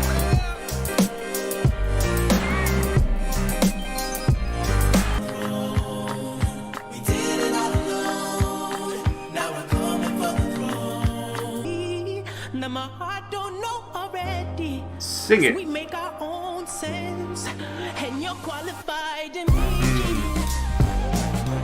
Oh, we're getting jazzy there. Different time signature on the drums. Little trumpet or sort of horn coming in there. I don't think it's a trumpet actually. Do a trombone? No, deeper than that. Tuba? Don't know.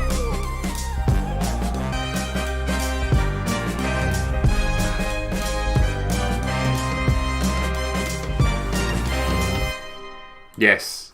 Yeah, that was a tune. That was a big tune. So what I'm getting so far from this record, even from the title of the record, Beauty Behind the Madness, like everything that he released before, everything that he put out before, as beautiful as it was, and as inventive as so much of it was, you know, it's all very much sort of shadow self. It was all, you know, it was very dark. You know, even the stuff that he was singing about the life that he enjoyed wasn't exactly positive.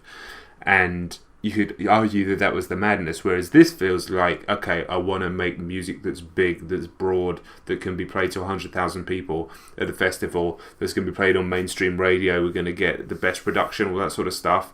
When you combine it with musicianship like that, and Labyrinth was on fire on that track as well, works very well. First track was a little bit bland, that was much better.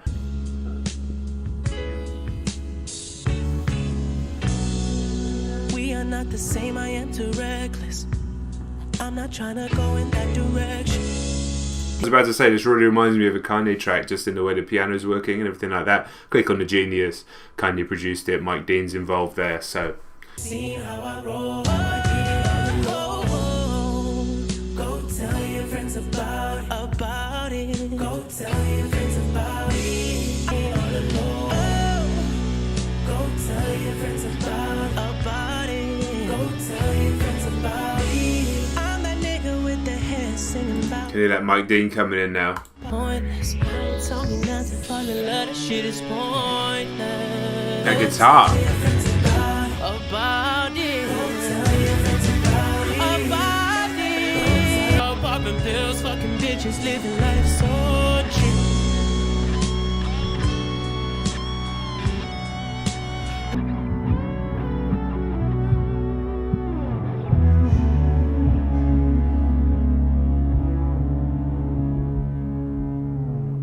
That was a fantastic track. I could tell even by listening to it the first time that was going to be a real grower. That was going to be one of those standouts, I think.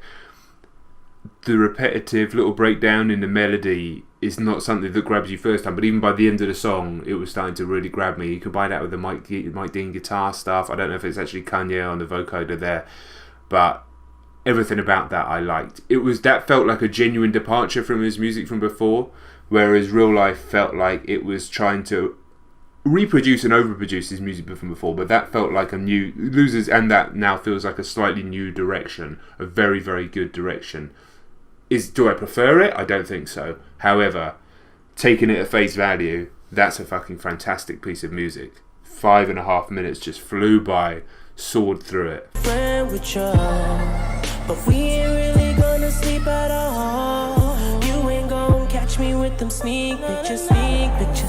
In my city, I'm a young god. Every day I said often. Ask how many times she rode the wave, not so often. Bitches down to do it either way. Often, baby, I can make that pussy rain. Often. I'm sure I've heard this before, actually. Make that pussy poppin'. I feel like I've heard this before, but only just from that hook that often. I feel like I've heard this before, but fuck it.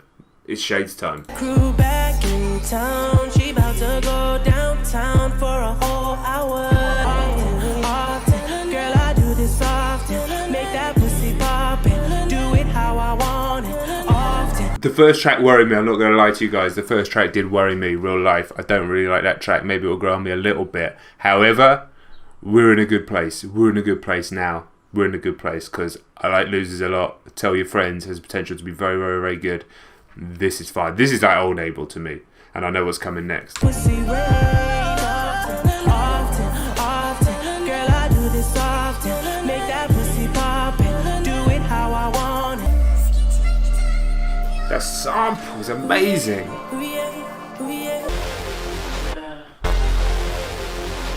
Your man on the road, he doing promo. You said keep our business on the low. I'm just trying to get you out the friend zone.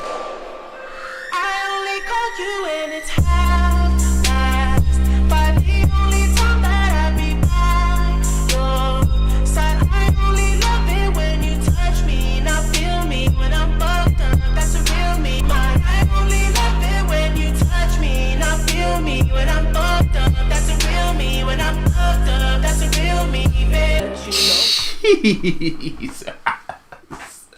I was worried. Take him off. I was worried, having now heard Trilogy and having now heard Kissland, that this wasn't going to hit in the same way. I was like, okay, well maybe it's not as good as I thought. Maybe it's just I never really heard it before. Not any need for concern. My goodness. Still easily one of his best tracks. Fucking hell. They're going back on. You gon' have to do it at my tempo. Always try to send me off to rehab. Drugs started feeling like it's decaf. I'm just trying to live life for the moment. Drugs started feeling like it's decaf. Never caught that lyric before. And all these motherfuckers wanna realize I only call you when it's hot. Man, I only love it when you touch me, not feel me when I'm fucked up. That's the real me. When I'm fucked up, that's the real me, babe. I forgot about this bit.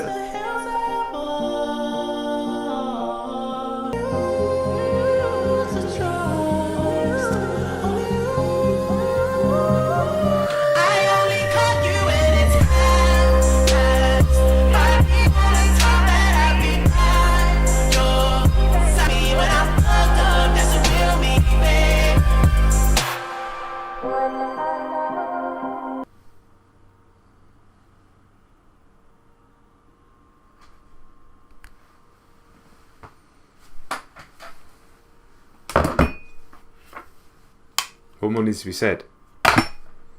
And I thought that wouldn't hit as well. Oh my goodness. Question for the comments. For fans of both. What's the better song about Beverly Hills? 90210 by Travis Scott or that? Now, given that this is a Weeknd video and it's so out there, I think I know what the answer is going to be for most. I think I'm leaning towards this as well, but my god, they're both so unbelievably good.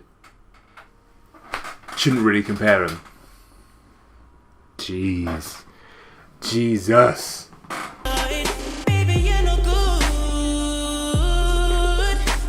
Think I fell for you, I fell for you, I fell for you. I'm used to bitches coming right where you got me touching to be complacent. But girl, I'm so glad we're acquainted. Got me feeling this way. You probably think I'm lying. I got you touching on your body. I got you touching on. Gotta be honest, this one isn't really doing much for me. You know, we had a real good run there, ending in the hills. This one, it's just a bit basic. It's alright. This is good.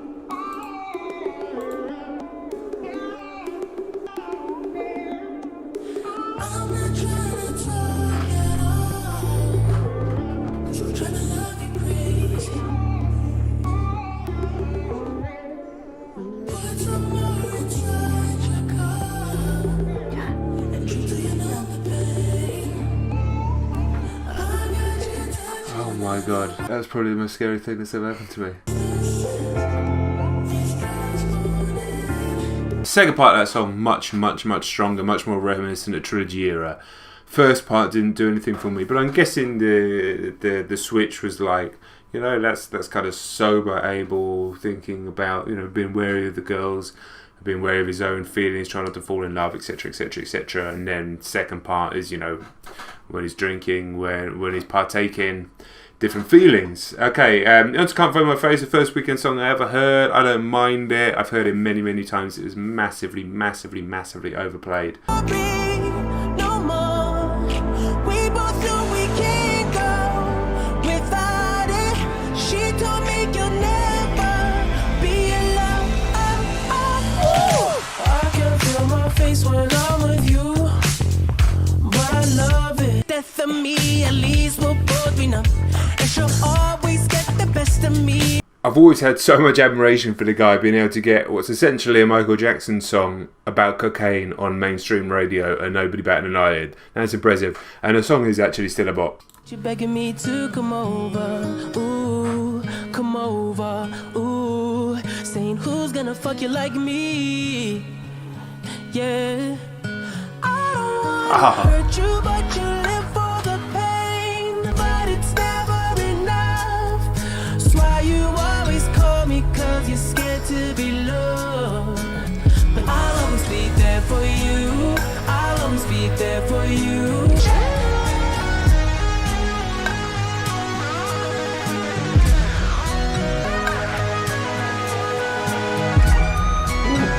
A guitar's coming in like UN Squadron. Now that is an old reference showing my age. That's an old Super Nintendo, an arcade shooter, and the music was killer. But it sounded like that. I'll play a clip now.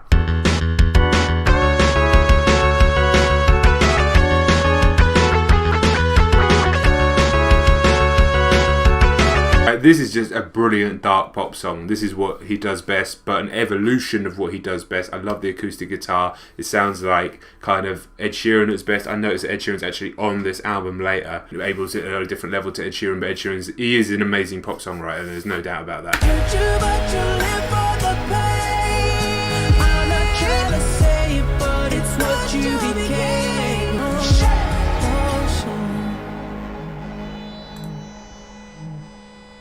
Fire. Earned it. 50 Shades of Grey. I've seen the movie 50 Shades of Grey, and that is one of the worst films I've ever seen in my life. Fucking rubbish. But I'm guessing this is from the soundtrack. Okay. I've heard this before.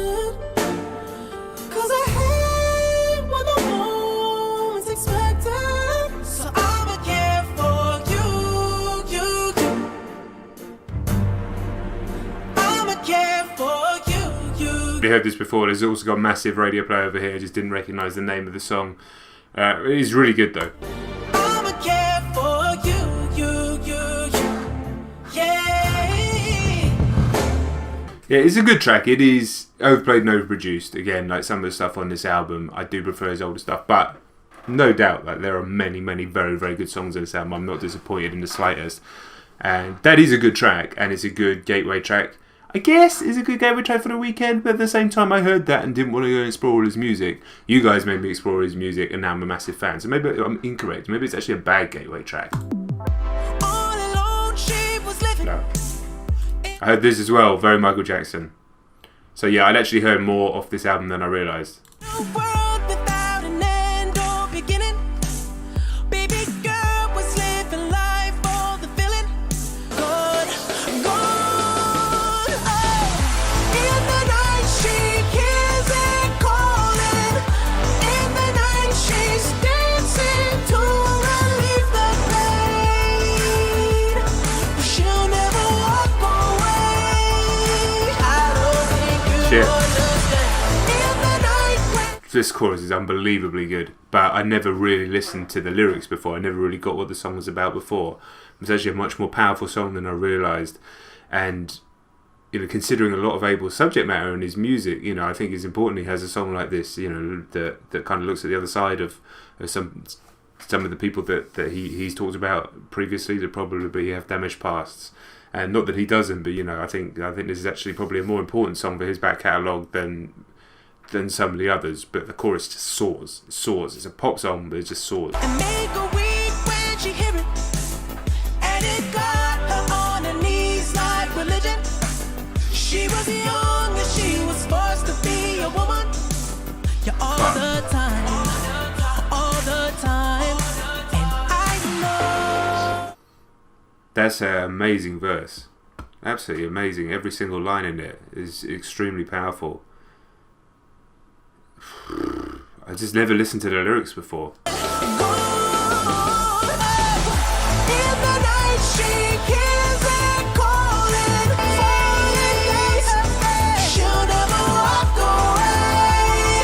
I don't think you understand. She'll never walk away. I don't think you understand.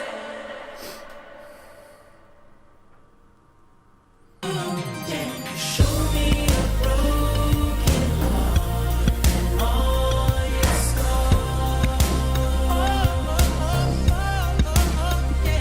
Even though I break your heart, I'ma need you, I'ma need you, I'ma need you. This is kind of another one that's not massively doing it for me. Just a little bit basic in its structure. Nothing in the production was really pulling me in. Nothing in his voice is really pulling me in. As I am, baby, won't you take me as I am? Okay.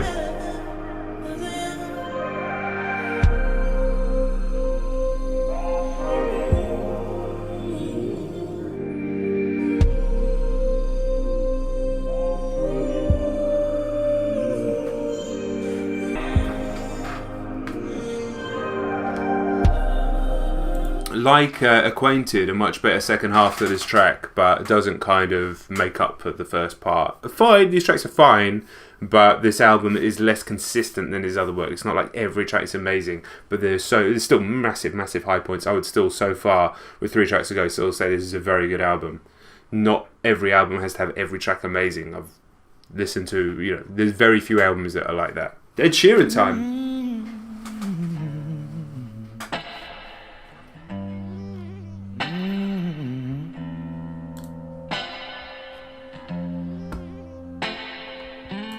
Know what I'm like? Should've seen the other guy.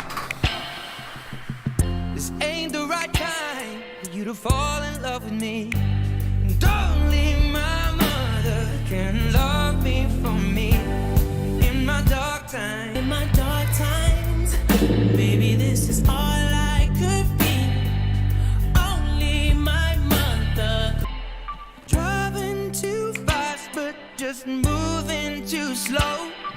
And I've got something Driving too fast, but just moving too slow. Come on, Ed. Come on, Ed. You're better than that. knocking those promises that I would never keep. In my dark time, this is all I could be. Song was alright. I was reading. I have the Genius open just so I can see the lyrics, and apparently the collab came about because Ed was round Abel's house after an award show. Apparently, he invited the whole award show, and then they wrote the song the next day. So I always wondered, okay, the song's written. Maybe they recorded it in his home studio or something. How does the money work after that? I always wonder. Like, it's obviously on Abel's album. It's not on Ed's album. How does the money work? Like, do they get their people to sort it all out afterwards? Do they not worry? I don't know. Interesting. Song was alright. Song was okay.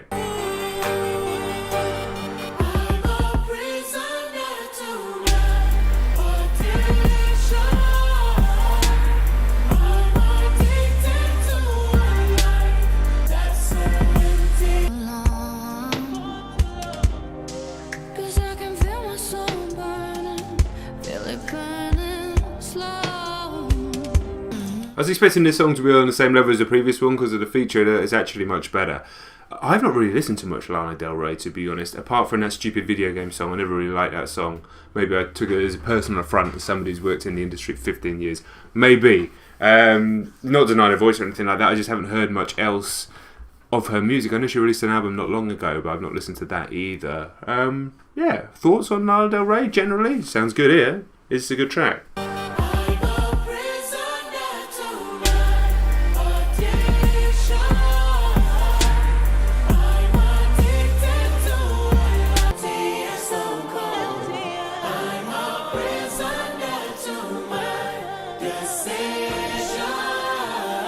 Yeah, that was a nice kind of sobering track. Brought the album back to a more artful place than Dark Times. Dark Times was a little bit too simple. It was too much of an Ed Sheeran track. It was fine.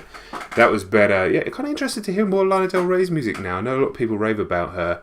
I've probably not given her the time that she deserves. Much like I did with The Weeknd, actually. Although I kind of always liked The Weeknd from the stuff that I heard on the radio, much more than what I heard for Lana Del Rey. So yeah, thoughts. I want to hear thoughts and comments on her generally. And yeah, we're into the final track now. And I will say, before we get there, this is another very, very strong album. I think my thoughts early on pretty much sum it up. But I was a little worried when Real Life hit that we weren't going to be of the same standard. And maybe there'd be one track, In the Hills, that stands out. I forgot that I'd heard In the Night. Obviously I'd heard that. Never really listened to the lyrics before. Incredible song. Earned It as well. Often I think I'd heard before. So, you know, there are a few, and obviously Can't Feel My Face. So there are a few tracks I had heard before. But yeah, you've got Losers, Tell Your Friends, Shameless. That was a good track there. So there's a lot of very strong tracks. I would still rate this as a very strong album. We'll go into the last track now, and then I'll give what I'd probably drop as a first reaction score on it afterwards. We're going 80s. I feel you closer every time I call you. I call you, take your wings. But I know what I get. This is full 80s power ballad. Maybe we all wanna live, but I know time will tell if we're meant for this. I hope you find somebody. I hope you find somebody. I hope you find somebody to love. I hope you find somebody to love. Somebody to love. I hope you find somebody. I hope you find somebody.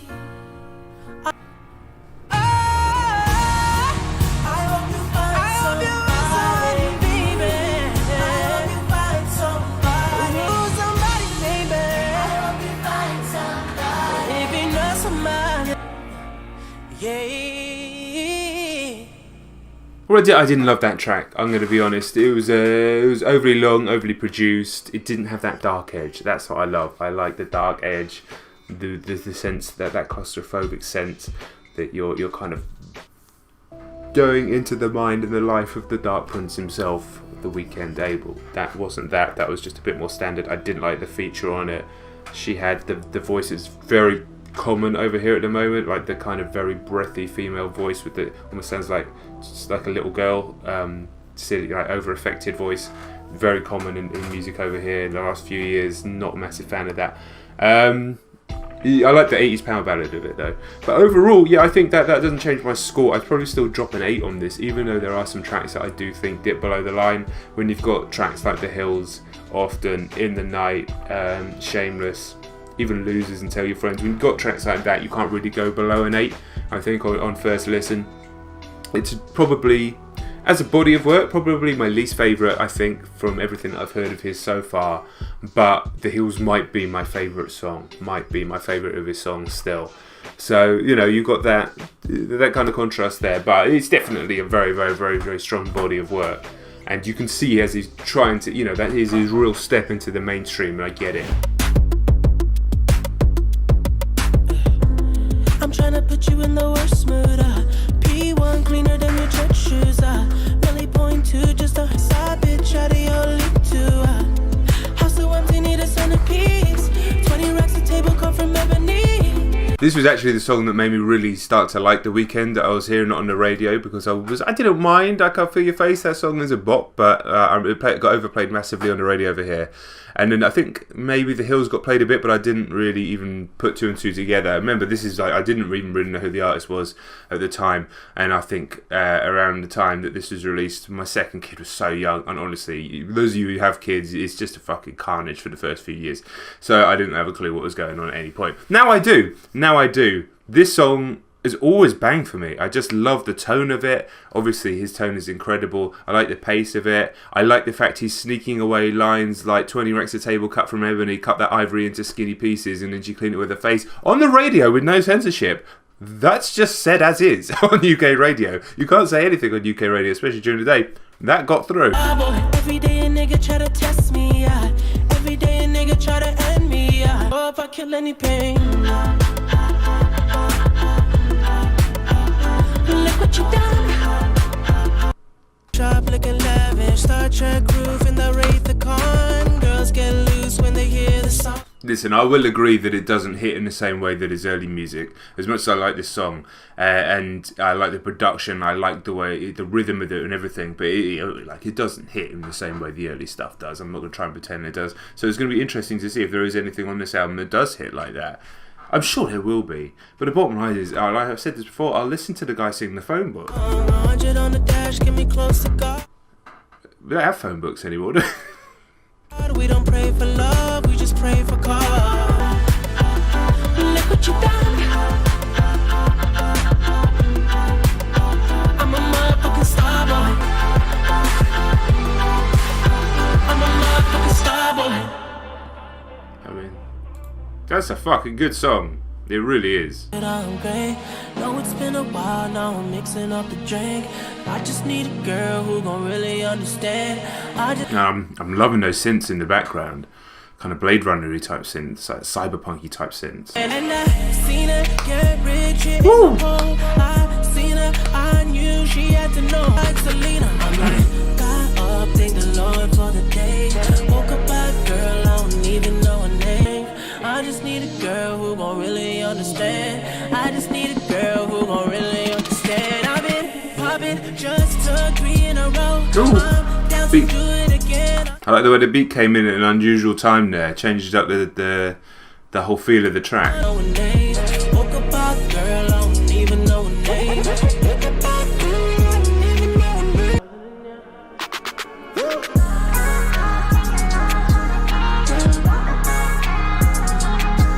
Yeah, that was a strong track and enjoyable track. There's so much going on in the production there, from the dark creepy synths in the beginning to it start getting all woozy and distorted towards the end, and then the auto-tune coming in.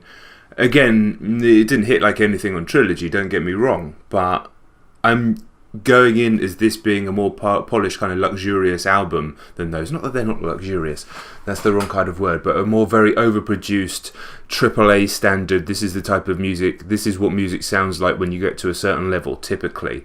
And also typically that's why a lot of people, myself included, often when we find an artist or a band that we love and then they get to this level and some of the edges get smoothed off to apparently sound better, we do kind of miss the original spirit and energy of the older stuff. But I think if you still take this as very strong dark R&B music with that kind of, with the new slightly, with the kind of cyberpunk feel, and of course having Daft Punk involved is a massive part of that. I know it wasn't on this song, but it seemingly, if the whole album is going to sound like that, you can kind of get their influence through the whole thing.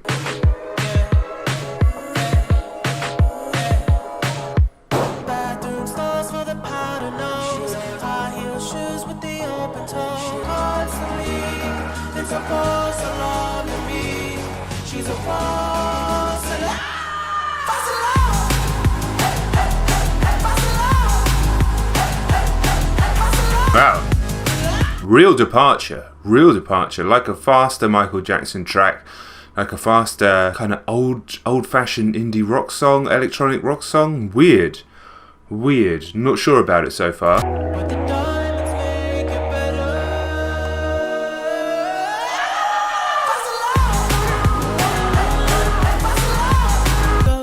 I just won a new award for a kid show.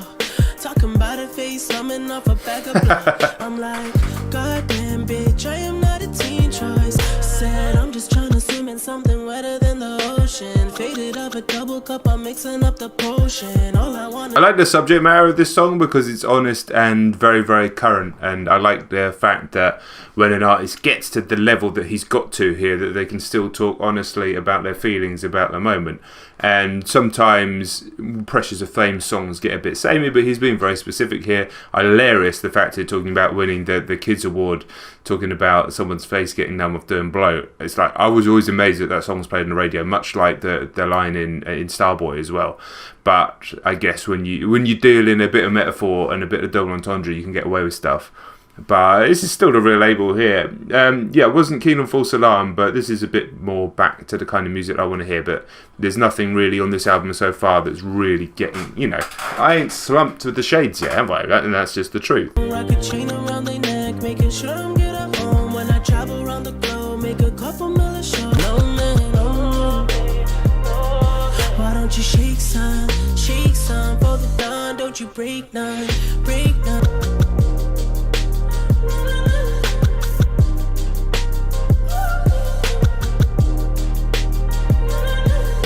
Yeah, I mean, I like Starboy a lot, but I've heard it so much. So, I mean, I'd probably say that was my favourite track on the record so far. Just a much smoother joint. I want to hear Abel's voice come to the fore in False Alarm and Party Monster. There's so much effects going on it. I don't really want too many effects from a personal point of view. When his voice is one of the most beautiful singing voices I've ever heard. So you don't really want it fucked with too much. That was just... I like the subject matter, I like the tone of that song, I like the melody, I like the piano, I like the production. That was, again, it didn't hit me like the House of Balloons early stuff, but definitely more like that, hopefully, as we keep going. People always talk about the ones that got away. I just seem to get the ones that always want to stay.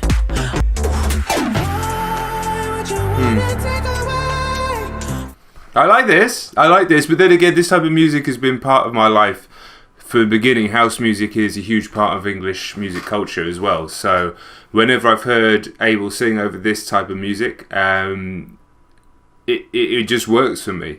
And it's not my favourite of his style of stuff, but at the same time, this type of energy on an upbeat number works better for me than the kind of weird 80s sort of new romantic rock thing of False Alarm.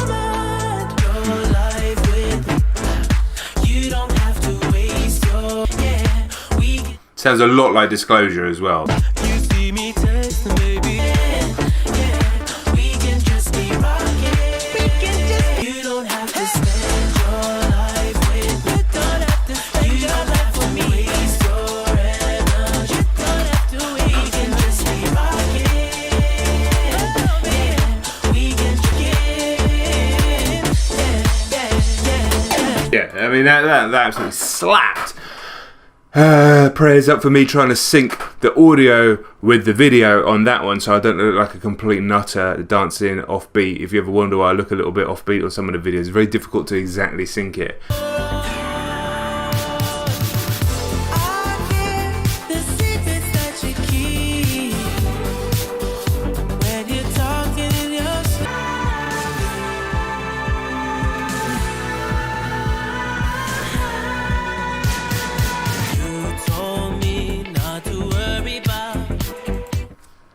I'm not massively feeling this one first time through. It's a bit too standard, a bit too basic, and it doesn't have his energy that I fucking love. It's I don't know, almost sounds like a Sam Smith track, and I don't really like Sam Smith. See the lust in your eyes, you can hide it. I hear the secrets that you Yeah, grown on me a little bit. Not gonna lie, grown on me a little bit, but yeah, far from my favourite. Okay, this is more my sort of pace. This is more my sort of pace.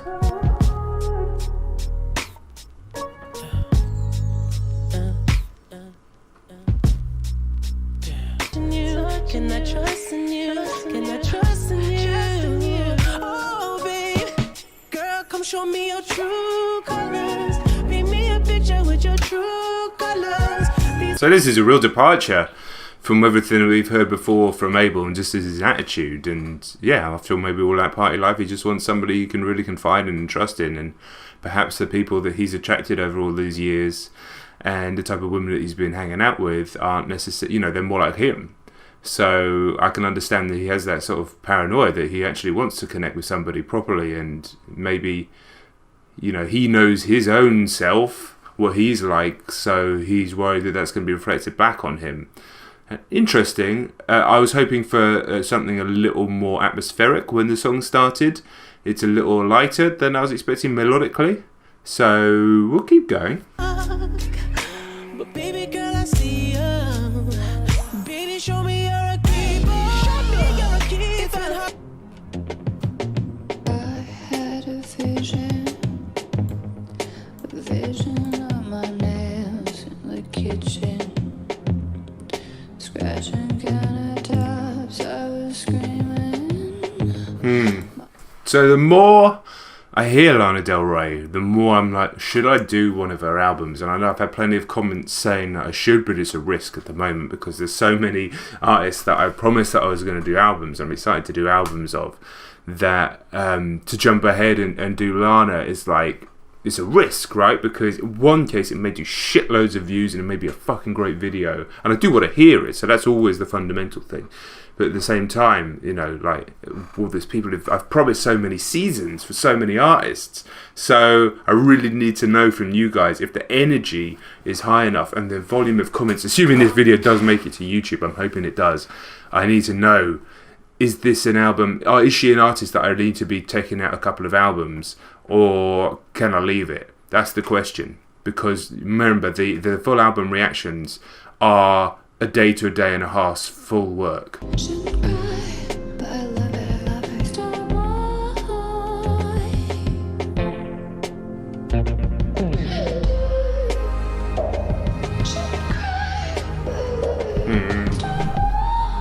Wow.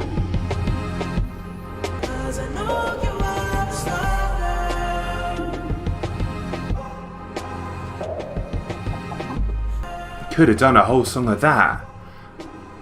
When she went into the super high register, wow. Okay, I mean, I don't know if I can avoid doing her on her albums after that, because that was probably the best thing on this album so far. That was stunning. And we got K-Dot. Okay, I wasn't expecting that. Woo! Don't do this to me. I ran out of tears when I was 18. So Oh, they know it's happening. Cause too many people think they made me. Nobody ever loved me. I feel useless when I'm never making money.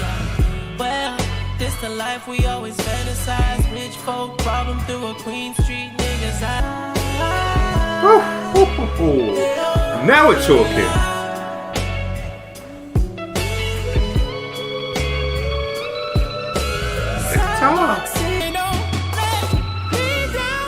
Ooh.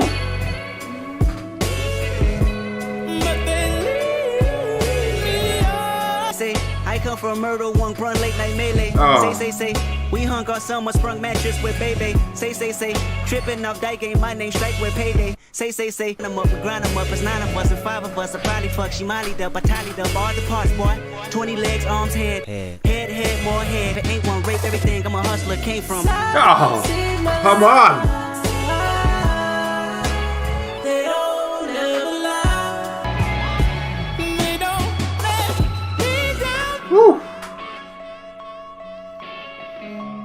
but they lead me on. Now, who is this guy?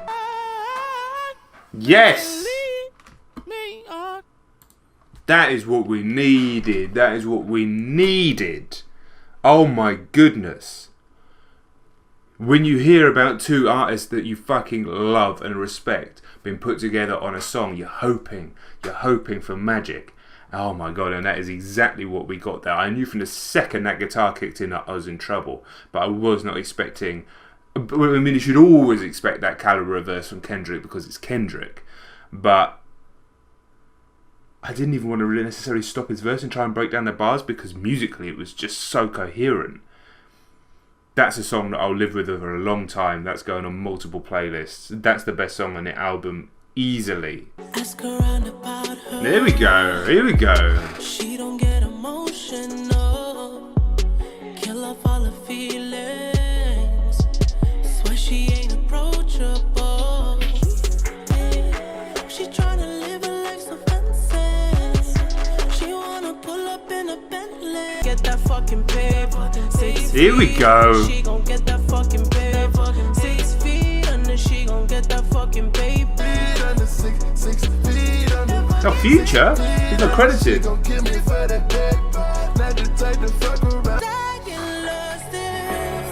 She'd rather die in the club till she 6 feet under, she gon' get that fucking paper. Now we're cooking with gas. The last 3 tracks have been amazing.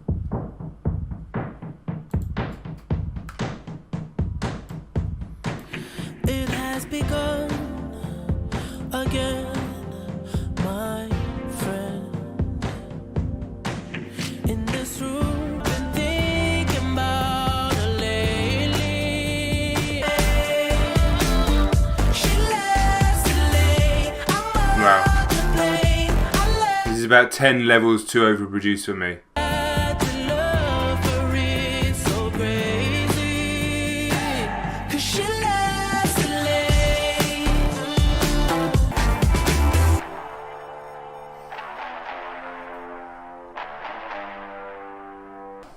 Yeah, that song kind of just passed me by, to be honest. The guitar in the production was kind of cool, but that was very much, felt like a filler track. Probably didn't even need to be there. Definitely not able at his best, which is a shame because Sidewalks and 6 Feet Under and STARGIRL Interlude was so strong. But there are a few tracks like this on this album. True Colours, I would say Secrets is like that.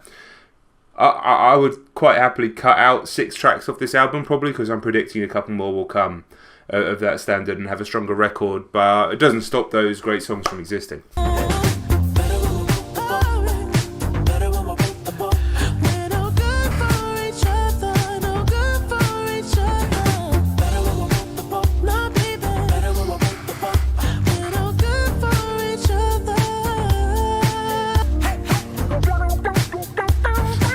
Fuck.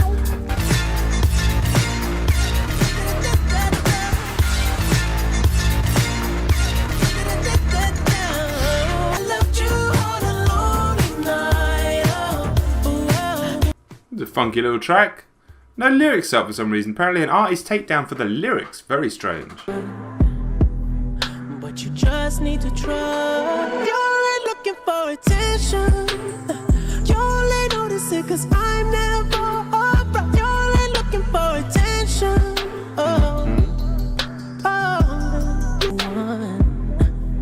But you just need to try. You're only looking for attention. You only notice it 'cause I'm never around. Yeah, Abel's tone on this song is gorgeous.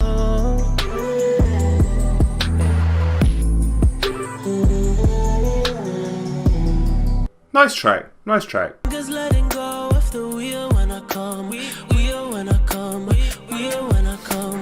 David Carradine. Heaven knows that I've been told. Paid for the life that I chose. Every life, no ordinary life. The righteous are led. Mulholland's where all the dam will be kept. Ooh, there we go. This is a much better song. Valhalla is where all the righteous are led. Mulholland's where all the damned will be kept. This ain't ordinary life. This ain't ordinary life. No ordinary Better, good solid song, last two songs. Nothing without you. I've been nothing. This is not the same. I'll be nothing without you. There's a lot of decent, okay songs on this album, this being another one of them, but they're just kind of, I don't know, they're kind of passing me by a little bit, and that's not really what I have experienced before with Abel's music. Now, don't get me wrong, there's still enough very strong tracks to make a whole 10-track album, like the trilogies were all 10 tracks, right? So, you know, you've added an extra 8 tracks here. Just songs like this are just, they're okay, they're decent, they sound good, they're very slickly produced, but they're not hitting me at all in there, and you do get the impression that it would actually be a stronger project if it was cut down a little bit to being a 45-minute project. I didn't really plan to, but I'ma do it for this. The reasons I can't have you. All I know is this. All I know why you would doubt me. I hit one time and you can't live without me. All I know is this. See, this is a much better track. Much better. And I like the combination of Abel and Future, second time now on this record. They do seem to mesh together well. Admittedly, I've heard like him say 2 words now.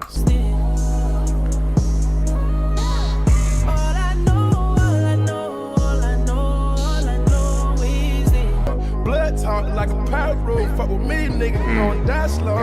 Let me get it, make a crip walk. I'm smashing off from a side hub. For the bitch that bougie. Have you ever for the bitch that bougie?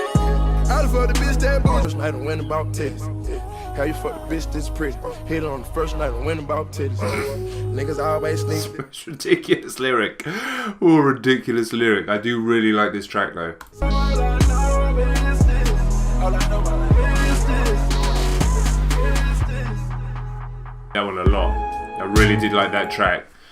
Slower pace, way more atmospheric. The combination of Abel and Future really does work well. Some ridiculous lyrics from Future there, but the flow and the cadence of what he does, and then the way the beat changed with the haunted piano and the 808s got brought up was really strong. And yeah, I mean, like, this is an album with loads of great songs and a few not crap ones, but just a few like filler tracks, and that's just the truth. And that was the thing that I loved about Trilogy, is there was no filler. Know what I'm thinking, see it in your eyes. You hate that you want me, hate it when you cry. You're scared to be lonely, especially in the night. I'm scared that I'll miss you, happens every time. I don't want this feeling, I can't afford love. Baby, I would die for you. Yeah. The distance and the time between us, it'll never change. I would die for you. There's something about this one that makes it feel a bit more real. I'm not saying the other ones aren't real, but listen, I've got the Genius up on the side. It's talking that he basically broke up with Bella Hadid around the time, and people speculate that this was written specifically about that. And maybe it's just I'm inferring, reading that into the songs I'm hearing it, but there's just something about the tone of his voice. It feels that kind of touch more authentic about what he's singing about. It actually sounds a bit more heartbroken here. Can we finish off with a nice little, very Michael Jackson number I have heard many times.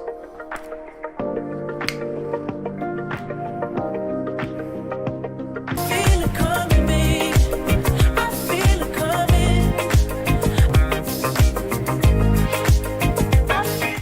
Yeah, the 2 Daft Punk collabs on this album, I think Starboy's a much stronger tune. I kind of like that tune. I feel it coming. It is wavy, but it's not exactly an Abel classic, is it?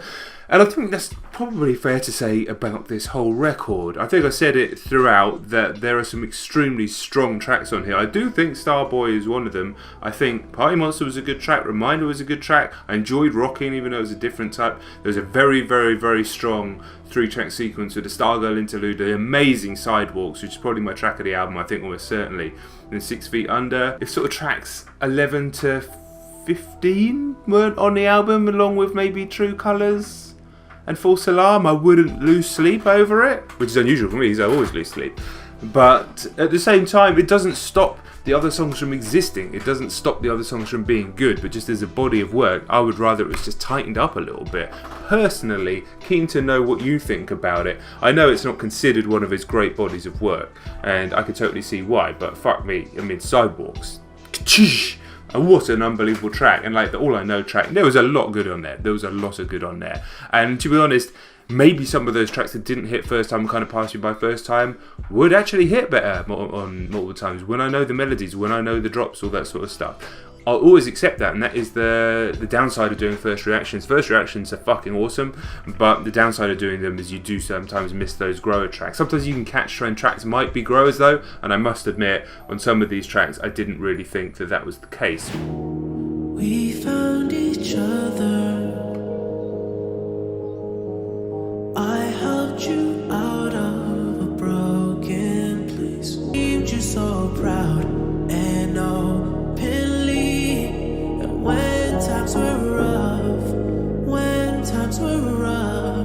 I made sure I held you close to me. So call out my name.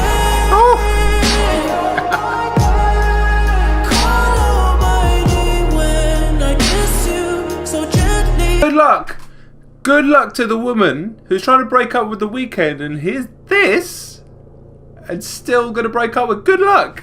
Good luck.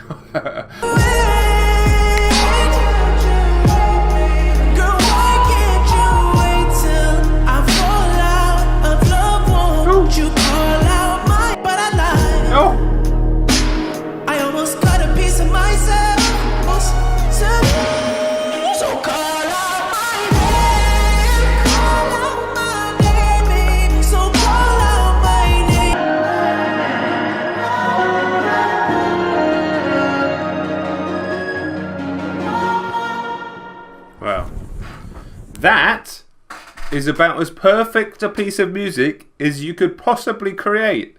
I couldn't pick a single fault with it. Yeah, I've heard it before. But given Starboy, given certain elements of beauty behind the madness, to just come back and go, oh no, don't worry, I've still got this in my locker. Boom.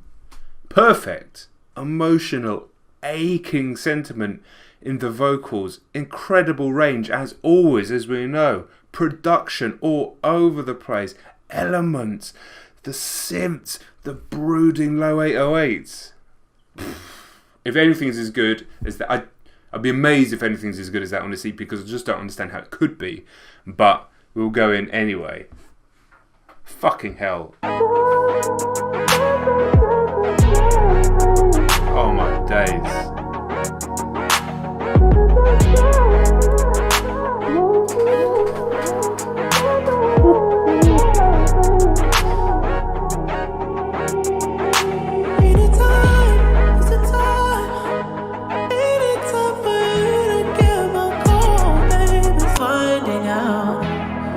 You had some kind of love for your man. Well, I'm not trying to break up something you've been working on. This isn't far off. This isn't far off. Fuck off. Take you down, oh, can you try me? Try me. Once you put your pride aside, having thoughts you never had. Yeah. Oh.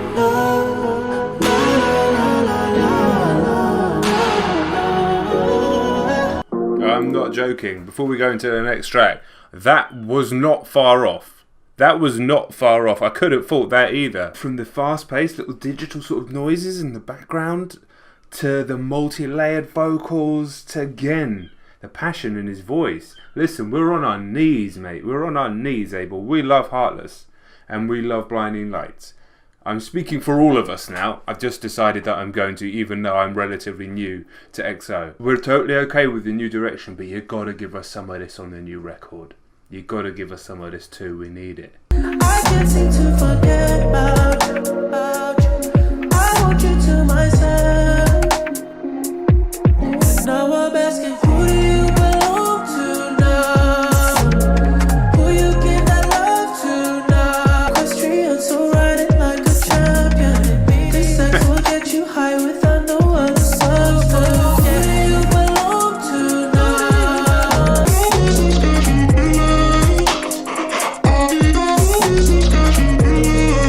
sure about that song at first. It sounded a little bit generic at first, but it really grew on me. It went in multiple different directions. It was a little bit more reminiscent of some UK artists, maybe like a Sam Smith, something like that.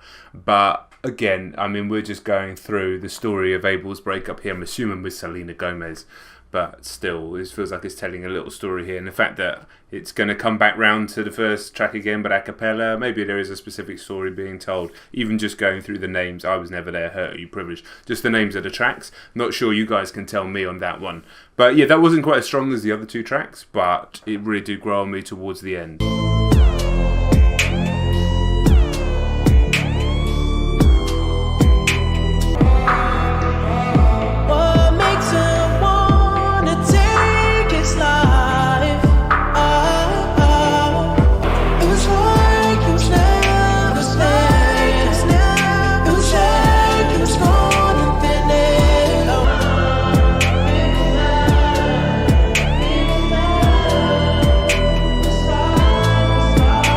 Oh man. What is that noise, mate? What is that noise? Fucking with it. Something toxic. So I poison myself again and again till I feel nothing in my soul. I'm on the edge. This whole record is extremely special. Extremely special. You try to fill the void with every man you meet. Cause you're upset with me. I'm wanting you. Cause all the nights you slept alone, dry in your arms. And all the nights you thought about taking your life. Girl, I come and put myself between your legs. Not between your heart. Can't you see? I feel like he's got over it. I feel like he's got over it.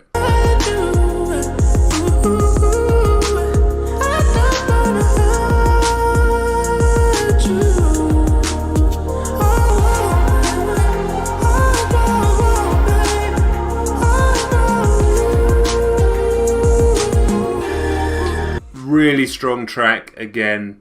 Not a bad track on this so far. 5 tracks through.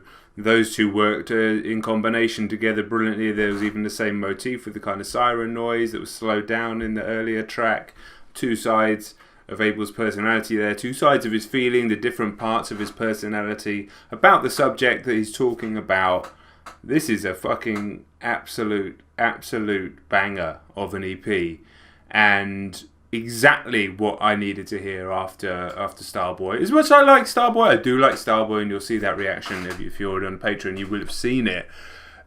This level of consistency and this style is exactly what I, as a Weeknd fan, really do crave, and I do hope that we get at least 50% of the new record hitting like this.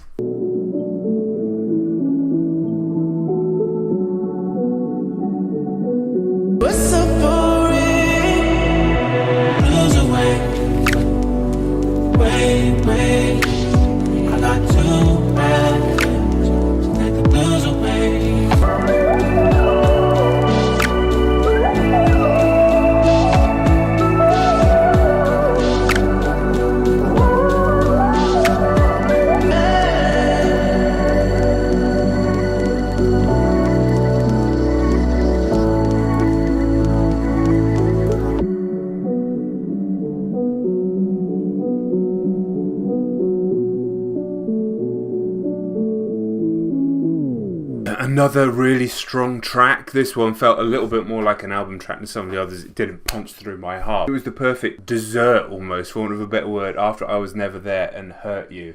And yeah, talking about drinking, fucking to get back to his own ways, his old ways. But I know we're going back. If you're looking at this as like a cyclical thing, we're going back to the first track again with a cappella version, which I'm very excited to hear. But if you're just taking it as these 6 tracks and that's considered a bonus, whichever way you want to look at it, what an outstanding body of work. I'm always fond of an artist just putting out small bodies of work without any extra filler when that's what they feel like they need to put out. And here you have 6 pretty much perfectly formed tracks. The outstanding Call Out My Name, the outstanding Try Me, the very good Wasted Times, the brilliant combo If I Was Never There and Hurt You, and then the nice little Desert of Privilege, which is more of a low-key number but worked very well just as a little way of winding down. So I'm going to jump into the final track now, but this has been the opposite of a letdown. This has been an extraordinary little experience. Admittedly, it doesn't take you on quite the journey of any of the things from Trilogy, quite the journey of Kissland, or even quite the journey of BBTM. There's nothing of quite that, because the songs aren't that long, do you know what I mean? It doesn't quite take you all the way through, but is like a sort of a little piece from inside the mind of Abel, just as a little taster to keep us going. I just pray, like I really do, that we get music of this quality on the new record. I'm more than happy for the new record to be long. I'm more than happy for it to be a 16, 17, 18 track album as he's prone to. With Heartless and Blinding Lights doing bits on a radio, especially Blinding Lights, and then just give us some of this as well. I hope it's not all kind of high energy 80s synthy. I hope we still get some classic Weeknd on there. We found each other. I helped you out of a broken place. So call out my name. Call out my name. Wait till I fall out of love. Won't you call out my name? I almost cut a piece of myself for your life. I mean, I don't know if this is just a vocal track extracted from the actual recorded version as opposed to... I was kind of hoping it would just be him sitting down at the piano. I don't know if he even plays. But regardless, extremely powerful.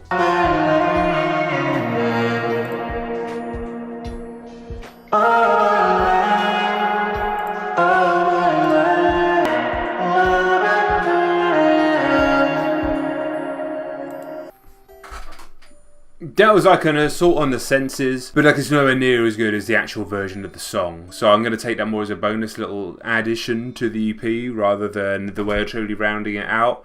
But regardless, what a fantastic short experience, amazing tracks. Call Out My Name is basically perfect, but you've got other tracks on there which are very, very, very, very, very strong. Take off my disguise. I'm living someone else's life.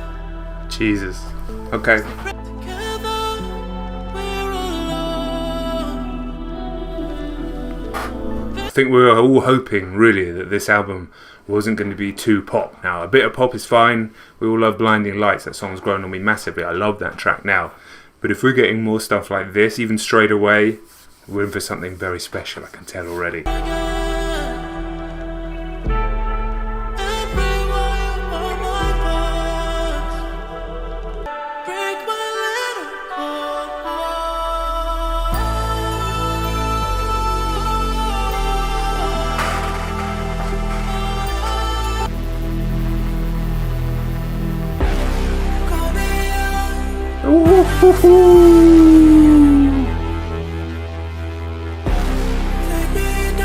Full body chills already. Full body.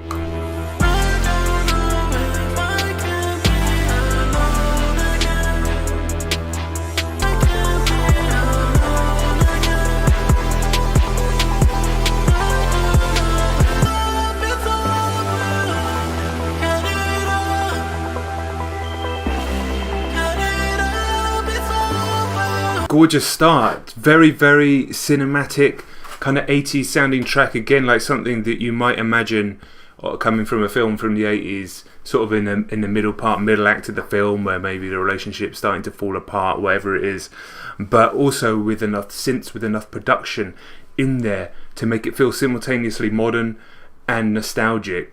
And even the chords that he's using and the notes that he's using when he sings aren't necessarily the notes that he typically uses in his previous work. Different spaces in between the notes to create a slightly different mood, almost reminiscent of some of the music you might have heard sort of the late 90s, early 2000s in the UK, some of the more experimental electronic music in that way. Unusual track, feel like it's going to be a big grower and a statement that we're not necessarily, and pretty much not, getting a pop album. I let you down, I let you on. I never thought I'd be here without Oh my god. Inside your arms now, but I lost it. It's way too late to save Okay. our souls, baby. I can't trust where I live anymore.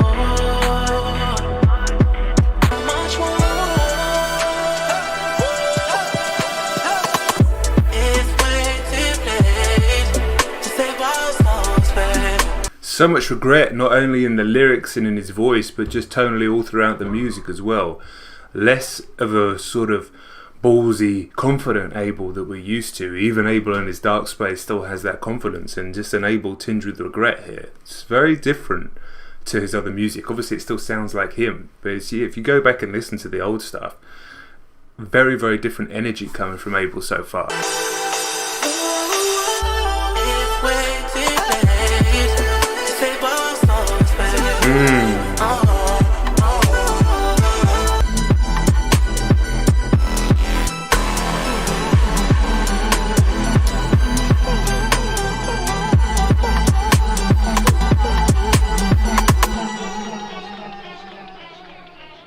That feels like a song that I've barely scratched the surface of yet.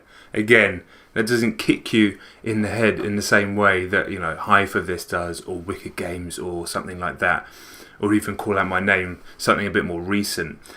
But there was a lot to unpick and unpack in that track. I think that's going to be 1, 4th, 5th, 7th, 10th listen that we're really, really going to appreciate.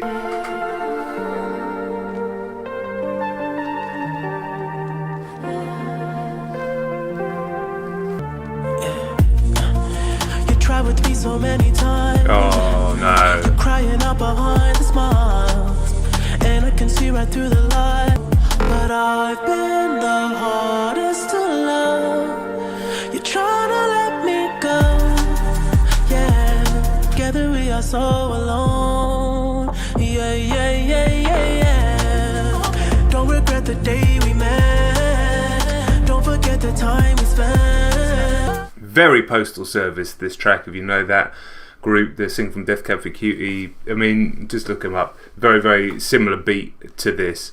And in the hands of a different artist and the hands of different production, I think perhaps melodically this could be a little bit too mainstream, I think, perhaps. But in the hands of Abel with his amazing voice, that it's adding a bit more depth to the song. Listen, this one isn't grabbing me in the same way that some of his other music does straight away, but I'm very, very much in admiration of the fact that he's not just trying to make the same music over and over again, and this doesn't even sound like anything from Starboy. You're trying to let me go.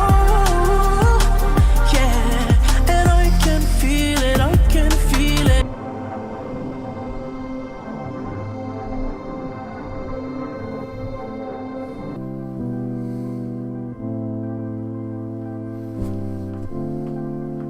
Beautiful transition. Obviously heard this track on SNL, videos out there if you want to check out that reaction, but I'm not going to be skipping anything on this listen. I want to listen to the album all the way through as intended. I should have let you go, but I kept you beside me. I know things will never be the same. Tell me lost will never be replaced. I'm the reason you forgot to love. No, don't. This song is making me feel very much confident in what I'm saying about the other songs, right? Because when I first heard this, you can see the reaction. I was like, yeah, I like it, but it's probably my least favourite of the 4 that we'd heard so far from this album.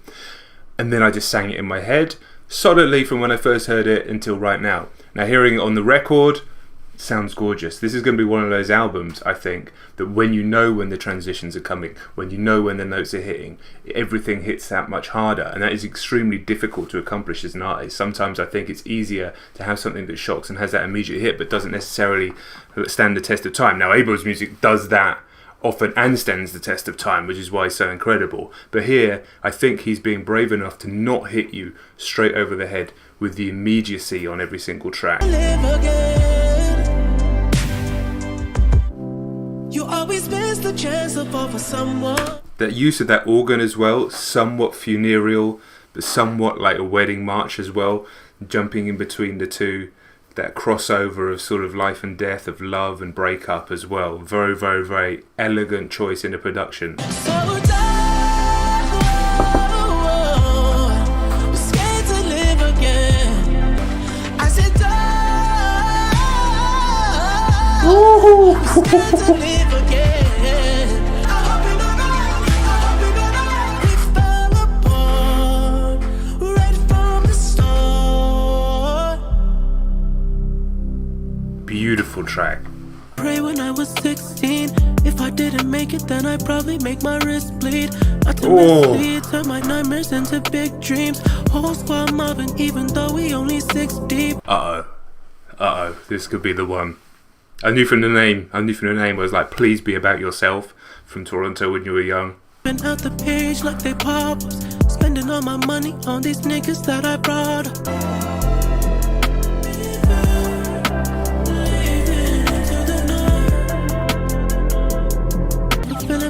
Dick. She never needed a man, she what a man need. We was at Coachella going crazy. Stack a couple M's like I was shady.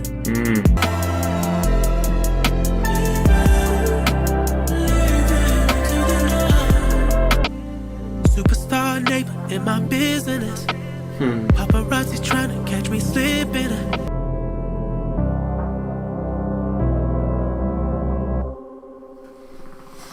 Love that track. Love the fact that he was talking about himself as a teenager in Toronto, then his life of luxury right now, and then how it's tinged with sadness, how it's tinged with kind of hollow feeling towards the end, definitely backed up by the instrumental. Could have actually heard Drake on that track. To be honest, I think that would have been a nice combo, but I appreciate the fact he's gone for the no features on this one.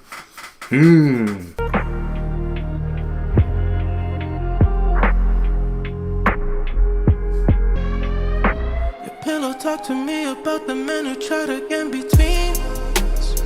They buy you bags and jewelry. You got me tattooed on your mind. Oh.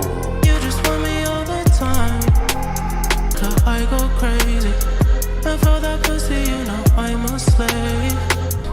But at the end of me, take me out on land. Take me out. You may have noticed these are different glasses, and the glasses had to come in for this one because I'm just loving the mood of it. Can't find my normal glasses anywhere. Obviously, day 12 of quarantine while I'm here. May have left them somewhere. Can't go and find them. Backup glasses, but they are similar to what Abel's been wearing in the video, so I think it's justified. Laugh at me in the comments if necessary. This track though. Cause I got everything I wanted. Ooh. Got the money, got the cars, got the ceiling with the stars. Whoa.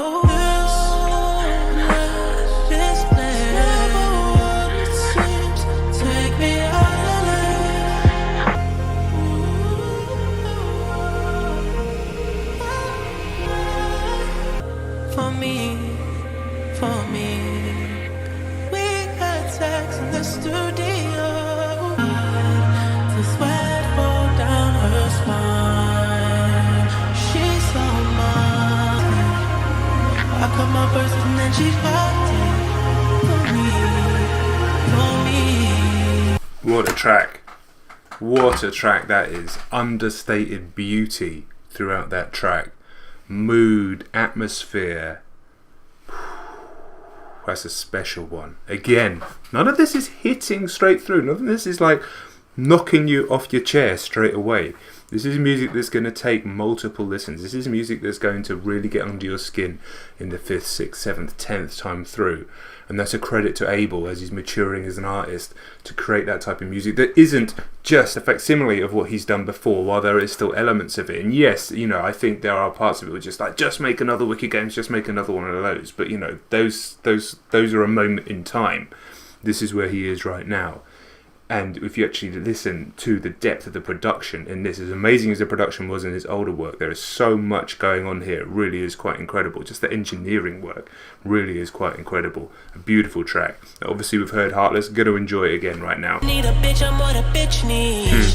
Trying to find the one that can fix me. Cause I'm heartless. All this money and this pain got me heartless. For life, cause I'm heartless. Said I'm heartless. So much pussy be falling out the pocket. I'm talking time, rolling stone and bizarre now. Such a contrast lyrically to the previous song as well, and just tonally as well. Really fits well within the album now. Almost like he's like, fuck it, to be honest, after all of that.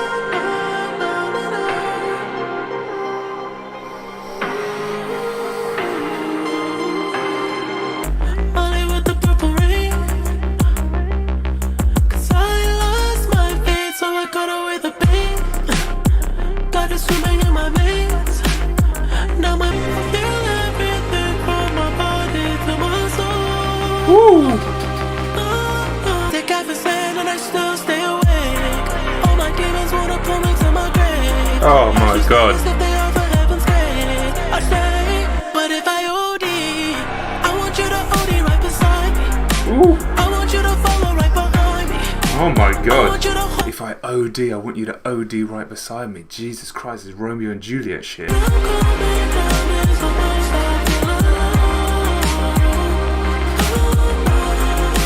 Losing my religion every day. Time hasn't been kind to me, I pray.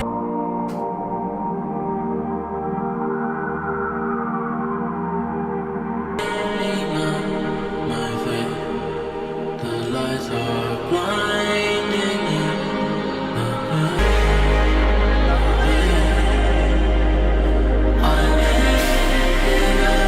Fucking hell.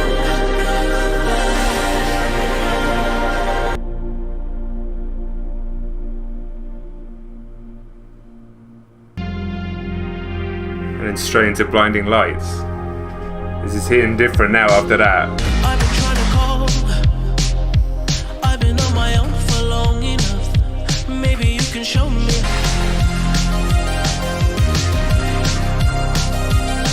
This is hitting way differently after hearing Faith, which is an unbelievable track and one that I need to listen to 1,000 times immediately just to even get my head around. That ending really shook me. And then he's talking about the blinding lights in the back of the, was it the flashing car or something? Obviously, you know, he's OD'd or he's whatever, dying. And then straight into blinding lights. Is it a rebirth? Is it a fucking descent into afterlife? I don't know now. It means something else. Also though, just purely musically, we've all heard this song a million times. It's been number one in the UK. It's always on the radio over here. Obviously I've heard it anyway through reactions, through just being a Weeknd fan. Still sounds great. That is the testament to what he's doing on this album.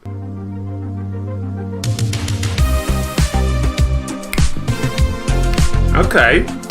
Take a loss. I'd rather be so oblivious. I'd rather be. Or you try to. You always try to hide the pain. Ooh. You always know just what to say. I always look the other way.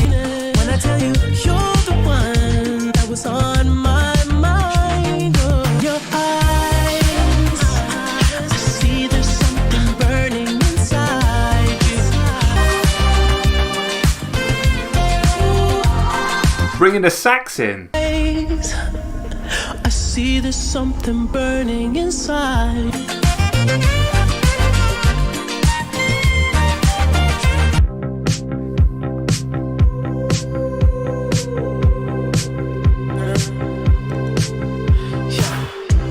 I saw you dancing in a crowded room. Oh no. I don't know why I run away. Your heart, you could have told me that you fell apart, but you Synth-driven indie song, like early 2000s era indie from America, but done with Abel's voice. I'm here for it. care. I don't know. Oh man. I run away. I made you think that I would always stay. I said some things that I should never say. I run away. Bro, this tune is just too good. It's too good. Oh, girl. Oh my god. I make you cry when you deserve someone better. Save your tears for another day. Oh, tears for another day. Oof. Amazing song, absolutely loved it. Loved the change of tempo, loved the change of mood. Never heard Abel on a song like that before. Brilliant, absolutely brilliant. Stunning album so far. 3 tracks to go. We've heard one of them. Excited to hear that one again, and 2 new tracks. What are you thinking so far, guys? I think we've been very, very blessed on this day.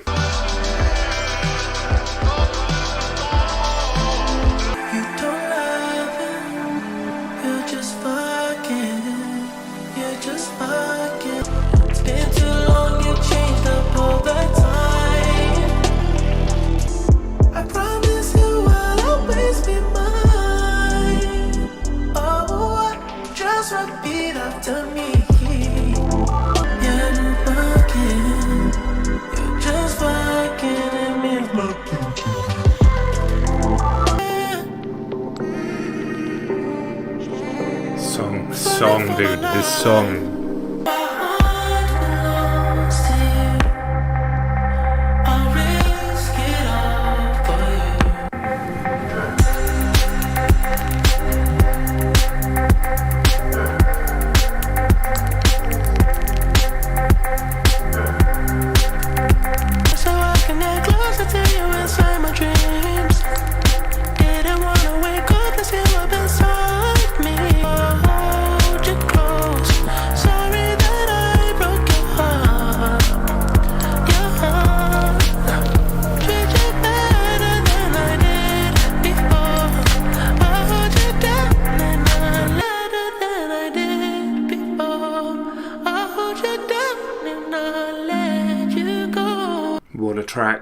What a track.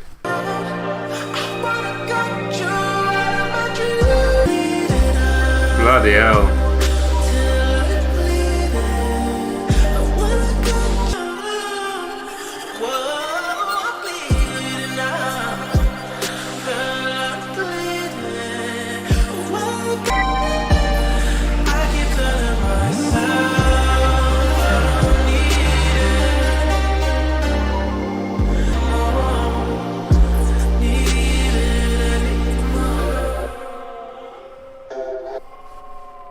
Wow, guys, that was quite an experience, honestly. The word that was sticking out to me through all of that was elegance.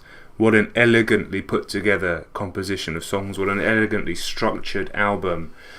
Almost a shame that we'd heard After Hours already, because I'd imagine if that was the first time I'd heard it, the hit would have been good after everything that had come before it. But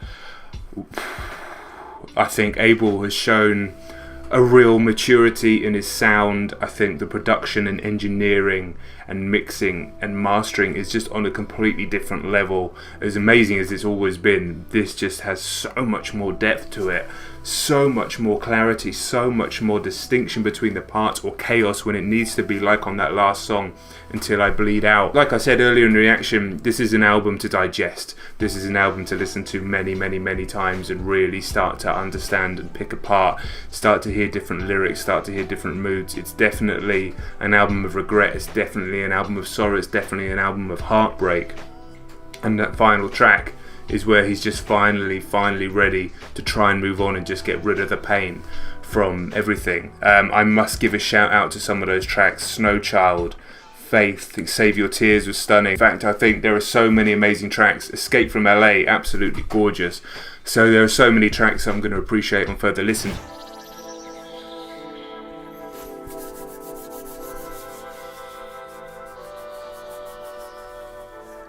Man, what a privilege it is to be able to do this. It's an honour and a privilege.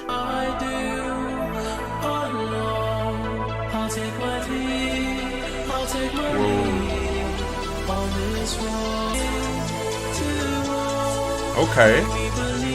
I'm loath to pause it, but it felt like the right moment. Those synths, dude, they're so rich. Everything. Oh my god, let's go, sir. You are now listening to 103.5 Jim Carrey on FM.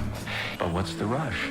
Just relax and enjoy another hour of commercial-free music on 103.5 Dawn FM.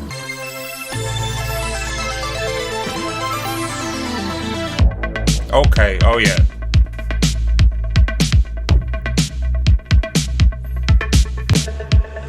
It's 5 a.m. my time again. I've soaken up the moon, can't sleep. Full human lead I'm settings. pushing myself further, I'm just trying to feel my heartbeat beat. That I'm in pain. I've fallen into emptiness. I want you cause we're both insane. Musical complexity of this song and all the different layers is crazy. But just that little on the wood block. Let's go. I'm dozing off to Also his voice. REM. I'm trying not to lose my faith. It's only safe for you and me. I know you won't let me OD. And I know you won't let me OD. Jesus. Nihilistic. It's 5 a.m. I'm nihilist. I know there's nothing after. I told you I'm the prophet. I said it's nihilistic. And then 2 seconds later he goes, it's 5 a.m. I'm nihilist, I think. It's 5 a.m. I'm nihilist. I know there's nothing after. This is why you're watching. You know the connection's deeper here on this channel. You know it is. This song fucking rules. The only thing I understand is your sum of tenderness. We go in this game called life, we are nothing.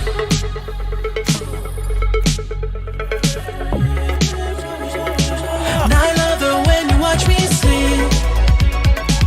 You spin me around so I can breathe. Wow, dude.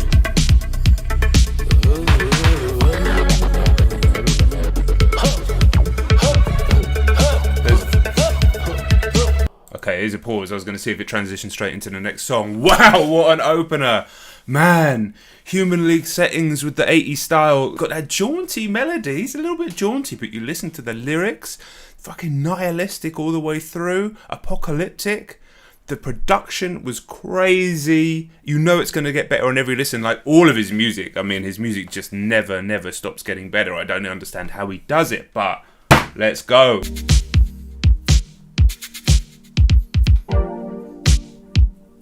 Fix your mushroom tea and cross the restless sea. Release yourself to escape reality. Need a breakthrough. I only want what's right in front of me. It's quite unusual. Seeking approval. You get the feeling that Abel listened to that Tory Lanez album from the end of last year, which I really like, by the way, and just went, okay, everyone, just wait. Just wait.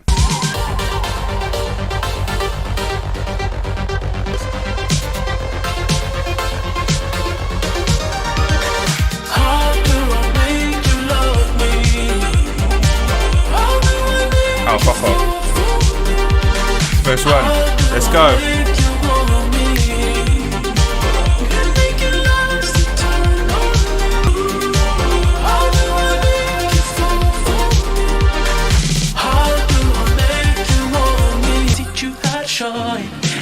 It's still so toxic.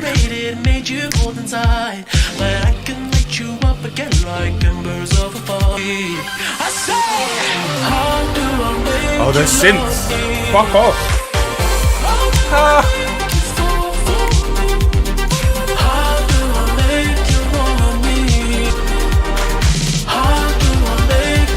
Fucking hell, man.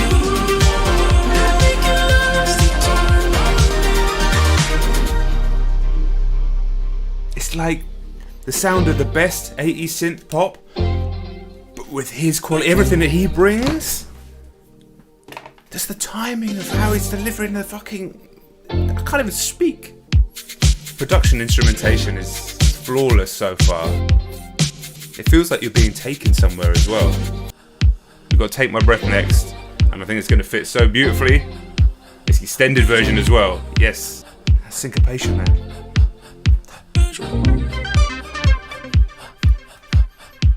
And the breath.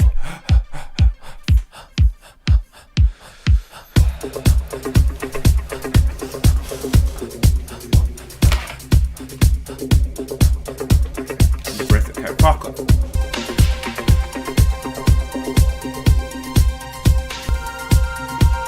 When this drops, not this drop, I'm gonna take this back because fuck it. Like, what else are we gonna do? What else have we got to do today? glad we only heard one song from this album. I really am. And it's almost a shame that we've heard this, especially in its truncated like radio version, because if this was the first time hearing it, I would be losing my fucking mind. I kind of am anyway. Just the way it transitioned from the previous song with, and that was syncopating with the beat, like the rise and the fall. But dude, we're gonna take it back, because when this drops, I'm gonna lose my mind. I'm gonna lose my mind.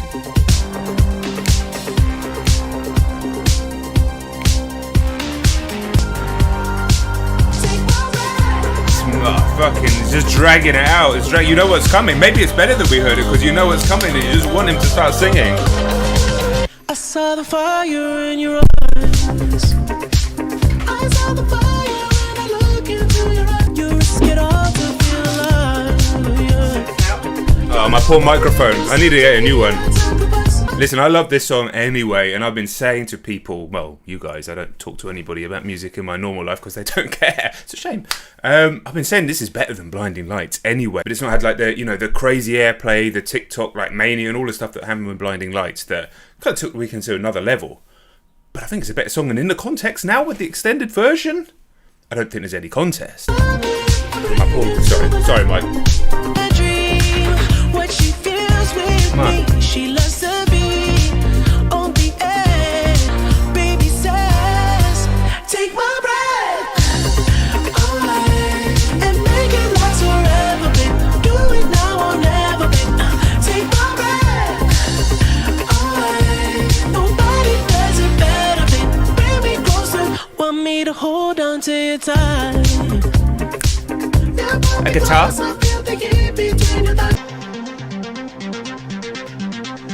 This song fucking rules, dude.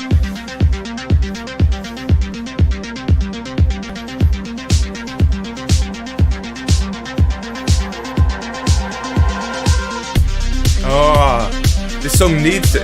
It needed that time to breathe.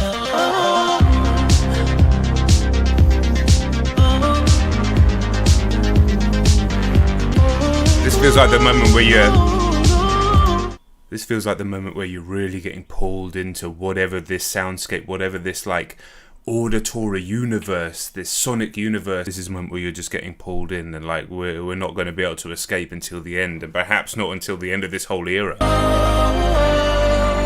Take my breath away and make it last forever. Take my breath. And now all of this is new. No, we've heard this. This was at the end of the video, wasn't it? I was born in a city where the winter nights don't ever sleep. Oh my god. Every time you try to fix me, I know you'll never find that missing piece. When you cry and say you miss me, I try to put up a fight. Can't tie me down. Bridge or chorus? Oh, it's bridge. I don't wanna sacrifice for your love. Okay. I try. Man, this is fucking hell. This is like Earth, Wind and Fire meets In Excess with some Tame Impala there in the chorus, but it's all able pulling you into this world, and they're gonna make you think about like Toronto nights and stuff. Fuck. Ooh, I need to just take a minute and just get back, reconnect, because I'm kind of losing my mind a little bit here. Like, I fucking love this type of music anyway, but he's elevating it in completely different ways, and obviously you know that I love The Weeknd. When you feel like it's the end, cause life is still worth living. Yeah, this life is still worth living. But don't That be oxygen leaking out like a again. Always sacrifice. Yeah, this song's amazing. This is a joke actually.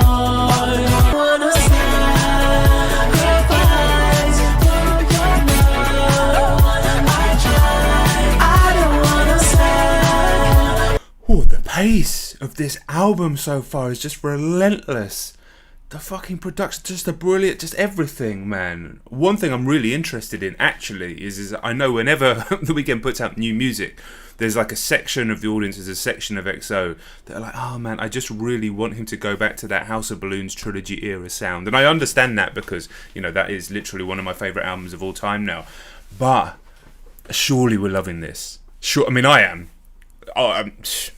Right now, 5 tracks in, is hitting more than After Hours was 5 tracks in. I can tell you that right now. After Hours was amazing and it took more time. Some of those songs took more time, some of the softer songs. Whereas this is just connecting with me. Like, I fucking love this type of music anyway, but I don't think it's ever sounded better than it does right now. Whew.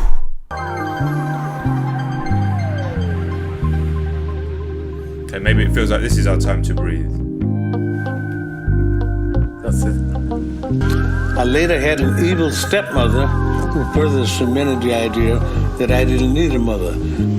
Growing up without one had long-lasting effects I didn't fully understand until much later in life. Wow. Texture again. So it's interesting that tale from Quincy Jones there. I mean, we seeing parallels in Abel's story and kind of where he is in his life right now. I'm not entirely sure. It was a strange like interlude to fit into the middle of the record, but I'm sure it will make more sense in time. I'll go and do some reading around it. Obviously, this is a first blind reaction.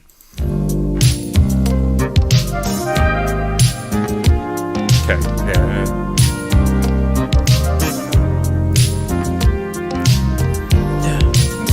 Time to breathe now. The last few months I've been working on me, baby. There's so much trauma in my life. Remember when I held you? You made me with your drowning eyes. Yeah, but I'm out of time. Say I'm there for you, but I'm out of time. Say that I care for you, but I'm out of time. Said I'm too late to make you mine. Out of time. You don't trust him a little, then come right back, girl, come right back. Give me one chance. Stop it. Stop it, Abel. Baby, I'll treat you right. Now I can't keep you from loving him. You made up your mind. Say I love you, girl, but I'm out of time. Yeah, I think this is going to be one of those ones like Scared to Live, which takes a few listens to really, really get into your bones. And obviously, it's a slower moment for us. Like I keep saying, just to take a breath, to kind of take stock of what's been happening with this first 6 odd tracks of this record, which has just been mental. But what can we say? The voice, immaculate as always. The tone, still the little toxic settings in there where he's talking about as soon as she has any doubt creeping into her mind about this relationship, she should call him straight away. Why do we do that for phones anymore? It's not really even a thing anymore. The younger generation isn't even going to know what that means. That's something to think about. The time signature changing slightly. Yeah. Don't you dare touch that dial, because like the song says, you are out of time. Jim Carrey really sounding like the fucking radio DJ in PT, which is deeply unsettling if you know that horrendous devil of a video game. You're almost there, but don't panic. On 103.5 Dawn FM.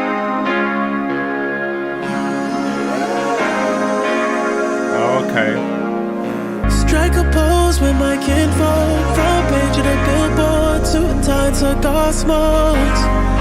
Macallan shots till it burn throats. Bill on and off, yeah. Used to sing on Loft, but now we cruising on the yacht. We clean. Talk your shit, Abel. $250 million on an off year. $250 million on an off year. Can I keep the revenue from this video? Can you just have a word with the record label? My friend jealous with a couple bits, and you didn't expect to fall for me once you got this dick. City dark, city day. Someone so basic, faceless. Someone to take your pictures and frame it. Wow. My new girl, she a deep movie toxicity. star. I love the right, make her scream like Nev Campbell. Again, life's a dream, 'cause it's never what Sonically, very Michael Jackson. Obviously, lyrically, much less so. it seems. What's Tyler gonna do? Need the government involved because we like to touch. We don't need no damn religion telling us that we in love. But if we did crash down the road, spending lawyer fees up. Love at all. So here we go again.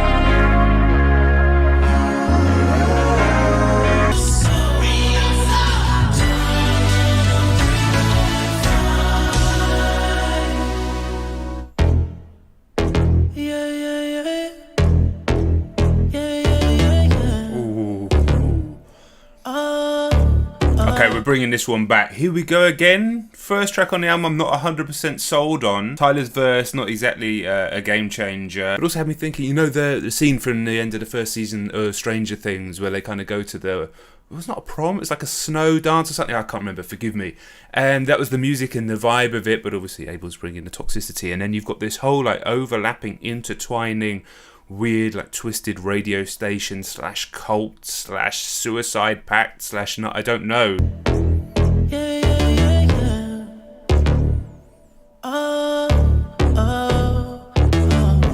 Baby, what we got is secure, been a part of toxic love. It tore us apart. Things you want, I'm not looking for.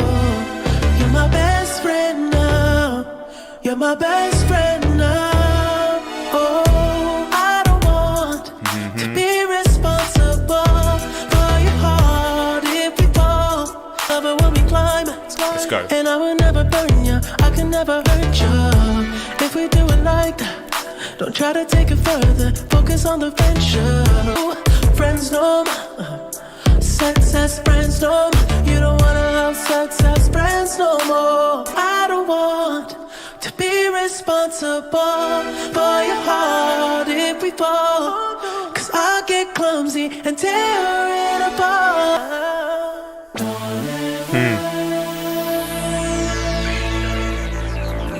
Where are we going next? I think Best Friend's gonna be...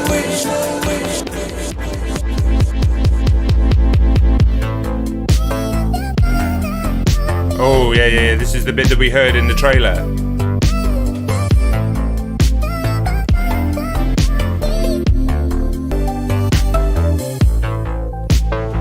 I know that you're hiding something from me that's been close to your heart. Now felt it creeping up every day, baby, right from the start. I know I'm not, cause I wanna keep you close. I don't wanna lose my spot, cause I need to know if you hurting him or you hurting me.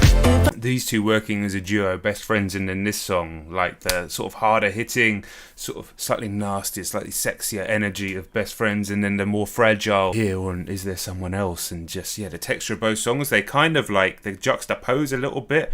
One is much harder edge and this is softer edge, but it's like there's like yin and yanging almost. These two working really well together, and I was just kind of getting lost in the moment, lost in the mood. These tracks that are slightly slower, like the fast tracks just get you moving up and dancing, so you're like, yeah, I know, I love these, but some of these tracks are the ones that are really going to be hitting 4th, 5th, 6th lessons. How many lessons are we going to get in on the first day? That's the question. I don't want to be a prisoner to who I used to be. I swear I changed my ways for the better, the better. Cause I want, is there someone else or not? Ooh, or not?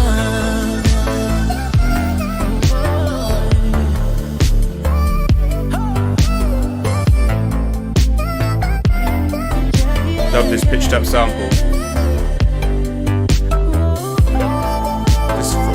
Just floating with this track.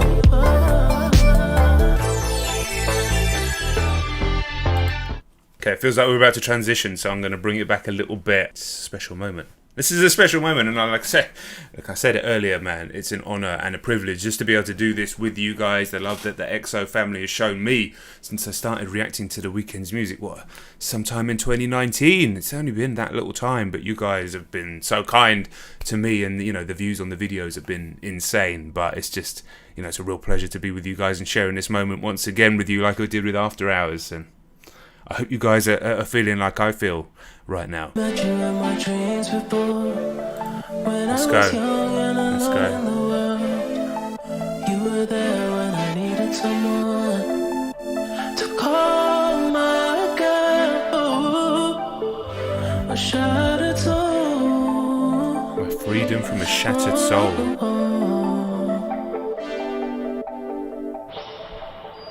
Let me be there. Let me be there for your heart. Let me be there. I can be there until you're home. Make it my responsibility. I'll be there every step of the way. I'll get you back on your feet. Then I was starry-eyed. And now I'm so cynical. These 3 Baby, tracks. break me. Get me to the curb. The remorseful, regretful Abel. Wow, dude. The way these songs are linking, musically, thematically.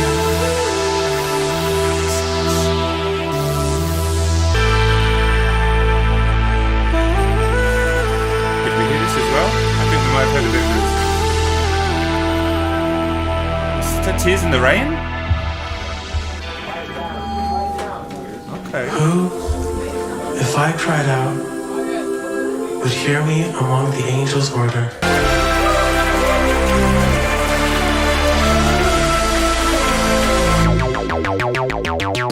Every angel is terrified. We're gonna go again. Nigel and Frank call it classic. Arthur Flemminger says, I can't keep my eyes off the screen. Afterlife can be yours for only $4.95 with a subscription when you order the best of your current life collection series. Out of control. I love this world that he's and an built. experience you will never forget. Abel builds worlds with his music from House of Balloons. I mean, literally just building a world around this like scuzzy house where they used to put balloons in to make it look nicer when there are people around. Now this is like weird 70s and 80s synth pop, the disco elements, this sort of twisted elements, and then this cult and this radio thing. It's going to be something. We'll get more Easter eggs. We'll get more into it, and then the videos are going to reveal more, I think. Drowning in the purple lights, diamond shining bright. I see every eyes on you. You snatch my soul, I'm crucified.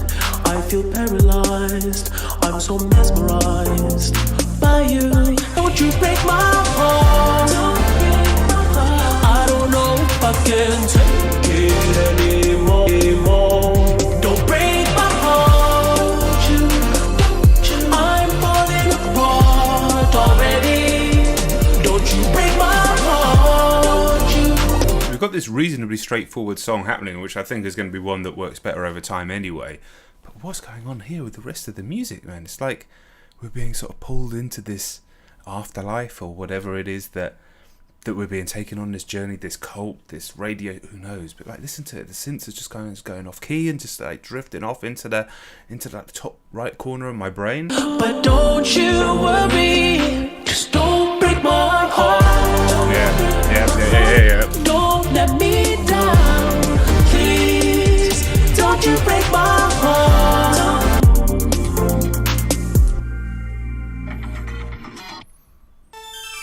This one's going to be interesting. Oh, man.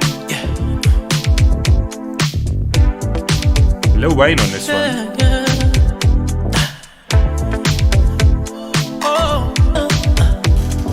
You've been in control. You manifested this, but girl, I blame myself. Cause that I hear, I'm blowing through my ears. These words I need to hear from you. Now I know this is a fling. You're out in someone's ring. Then do yourself a favor and just leave it.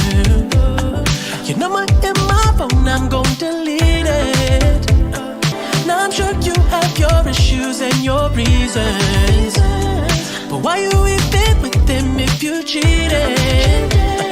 No, he's having the toxicity put back on him for once, and he's too broken to be able to deal with this sort of deceiving, as he says here. These later tracks on the album are going to take more listens than the immediacy of those first 5 tracks, and while there's part of me that just kind of wanted that assault through to keep that pace up through the whole album, it wouldn't necessarily benefit the project as a whole, I don't think, because it would mean it perhaps lacks some of the substance that these tracks will probably go on to have. Best Friends, Is There Someone Else, and Starry Eyes as like a trio before the weird and Every Angel Is Terrifying, like almost like skit interlude track. I think those are going to be the ones that end up actually standing out on this album. I think it's hard to know on first listen, but we can do plenty more videos on this album as the days and weeks go by. There's no rules, and it's the weekend. It is the weekend. Someone that I could be with, yeah. And it kills me that I'm sharing you. Oh, I heard you're married, girl. Be with you, no, I can't be with you. You're too deceiving, girl. Oh, Mary, I bet he treat you like Virgin Mary. You like it dirty and I'm dirty Harry. I thought we were some lovebirds, canaries. We're to Larry. Let's cry, we ain't got enough tissue. I'm still in love with you. Where the love at? When doves cry, we ain't got enough tissues. Go on, Lil Wayne. Go on, Lil Wayne. The features, they're slightly strange because they don't necessarily fit sonically, but the two artists featured here, and also we've got Quincy Jones, which is slightly different, but the two actual artists with verses on this album are so high profile and so legendary in Lil Wayne and Tyler the Creator that just having them on the project just adds something else to it. If these were just like different rappers almost rapping these same verses, I'd be like, I don't know if this necessarily works sonically, but they're not just normal rappers, they're Lil Wayne and they're Tyler the Creator. I heard you're married, girl. I knew that this was too good to be true. And I hate it. You can hear you got Wayne singing there as well, but it's like they've gone, yeah, can you just go into the next room, Wayne? Because, you know, we just go and sing over there. He's so quiet. No, I can't be with you. You're too deceiving, girl. Oh, I can't be with you. No, I can't be with you. Remember, I was your hero. Yeah. I'd wear your heart like a symbol. I know I'll always be less than zero. I try to hide it, but I know you know me. I try to fight it, but I'd rather be free. Radio single, do you reckon? I really like it, but like sonically and tonally quite different to the rest of the album, but just kind of giving a little bit of hope almost. And again, regretful, remorseful Abel is quite often the best, although super toxic Abel and super like twisted demonic Abel, in fact, he's just the best, isn't he? He's just the best. Can we meet in the middle? Oh yeah, 'cause you were just like me before, but I can't get it out of my head. No, I can't shake this feeling that crawls in my bed.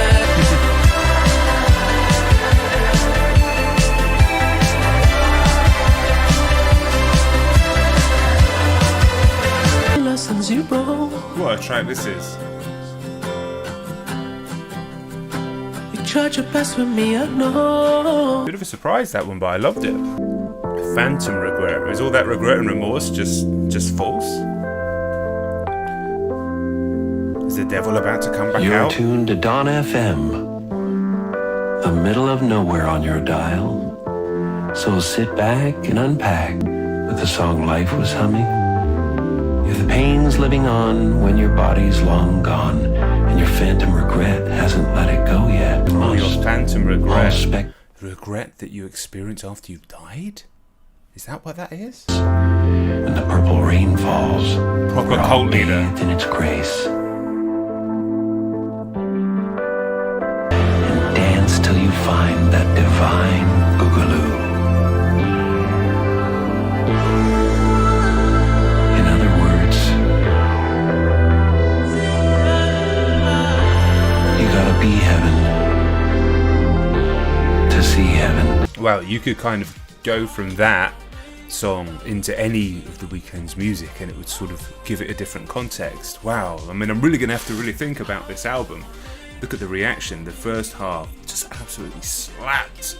Second half, much more to think about, much more to consider, slower songs, different moods, that beautiful Less Than Zero at the end. Guys, I want to know your thoughts down in the comments.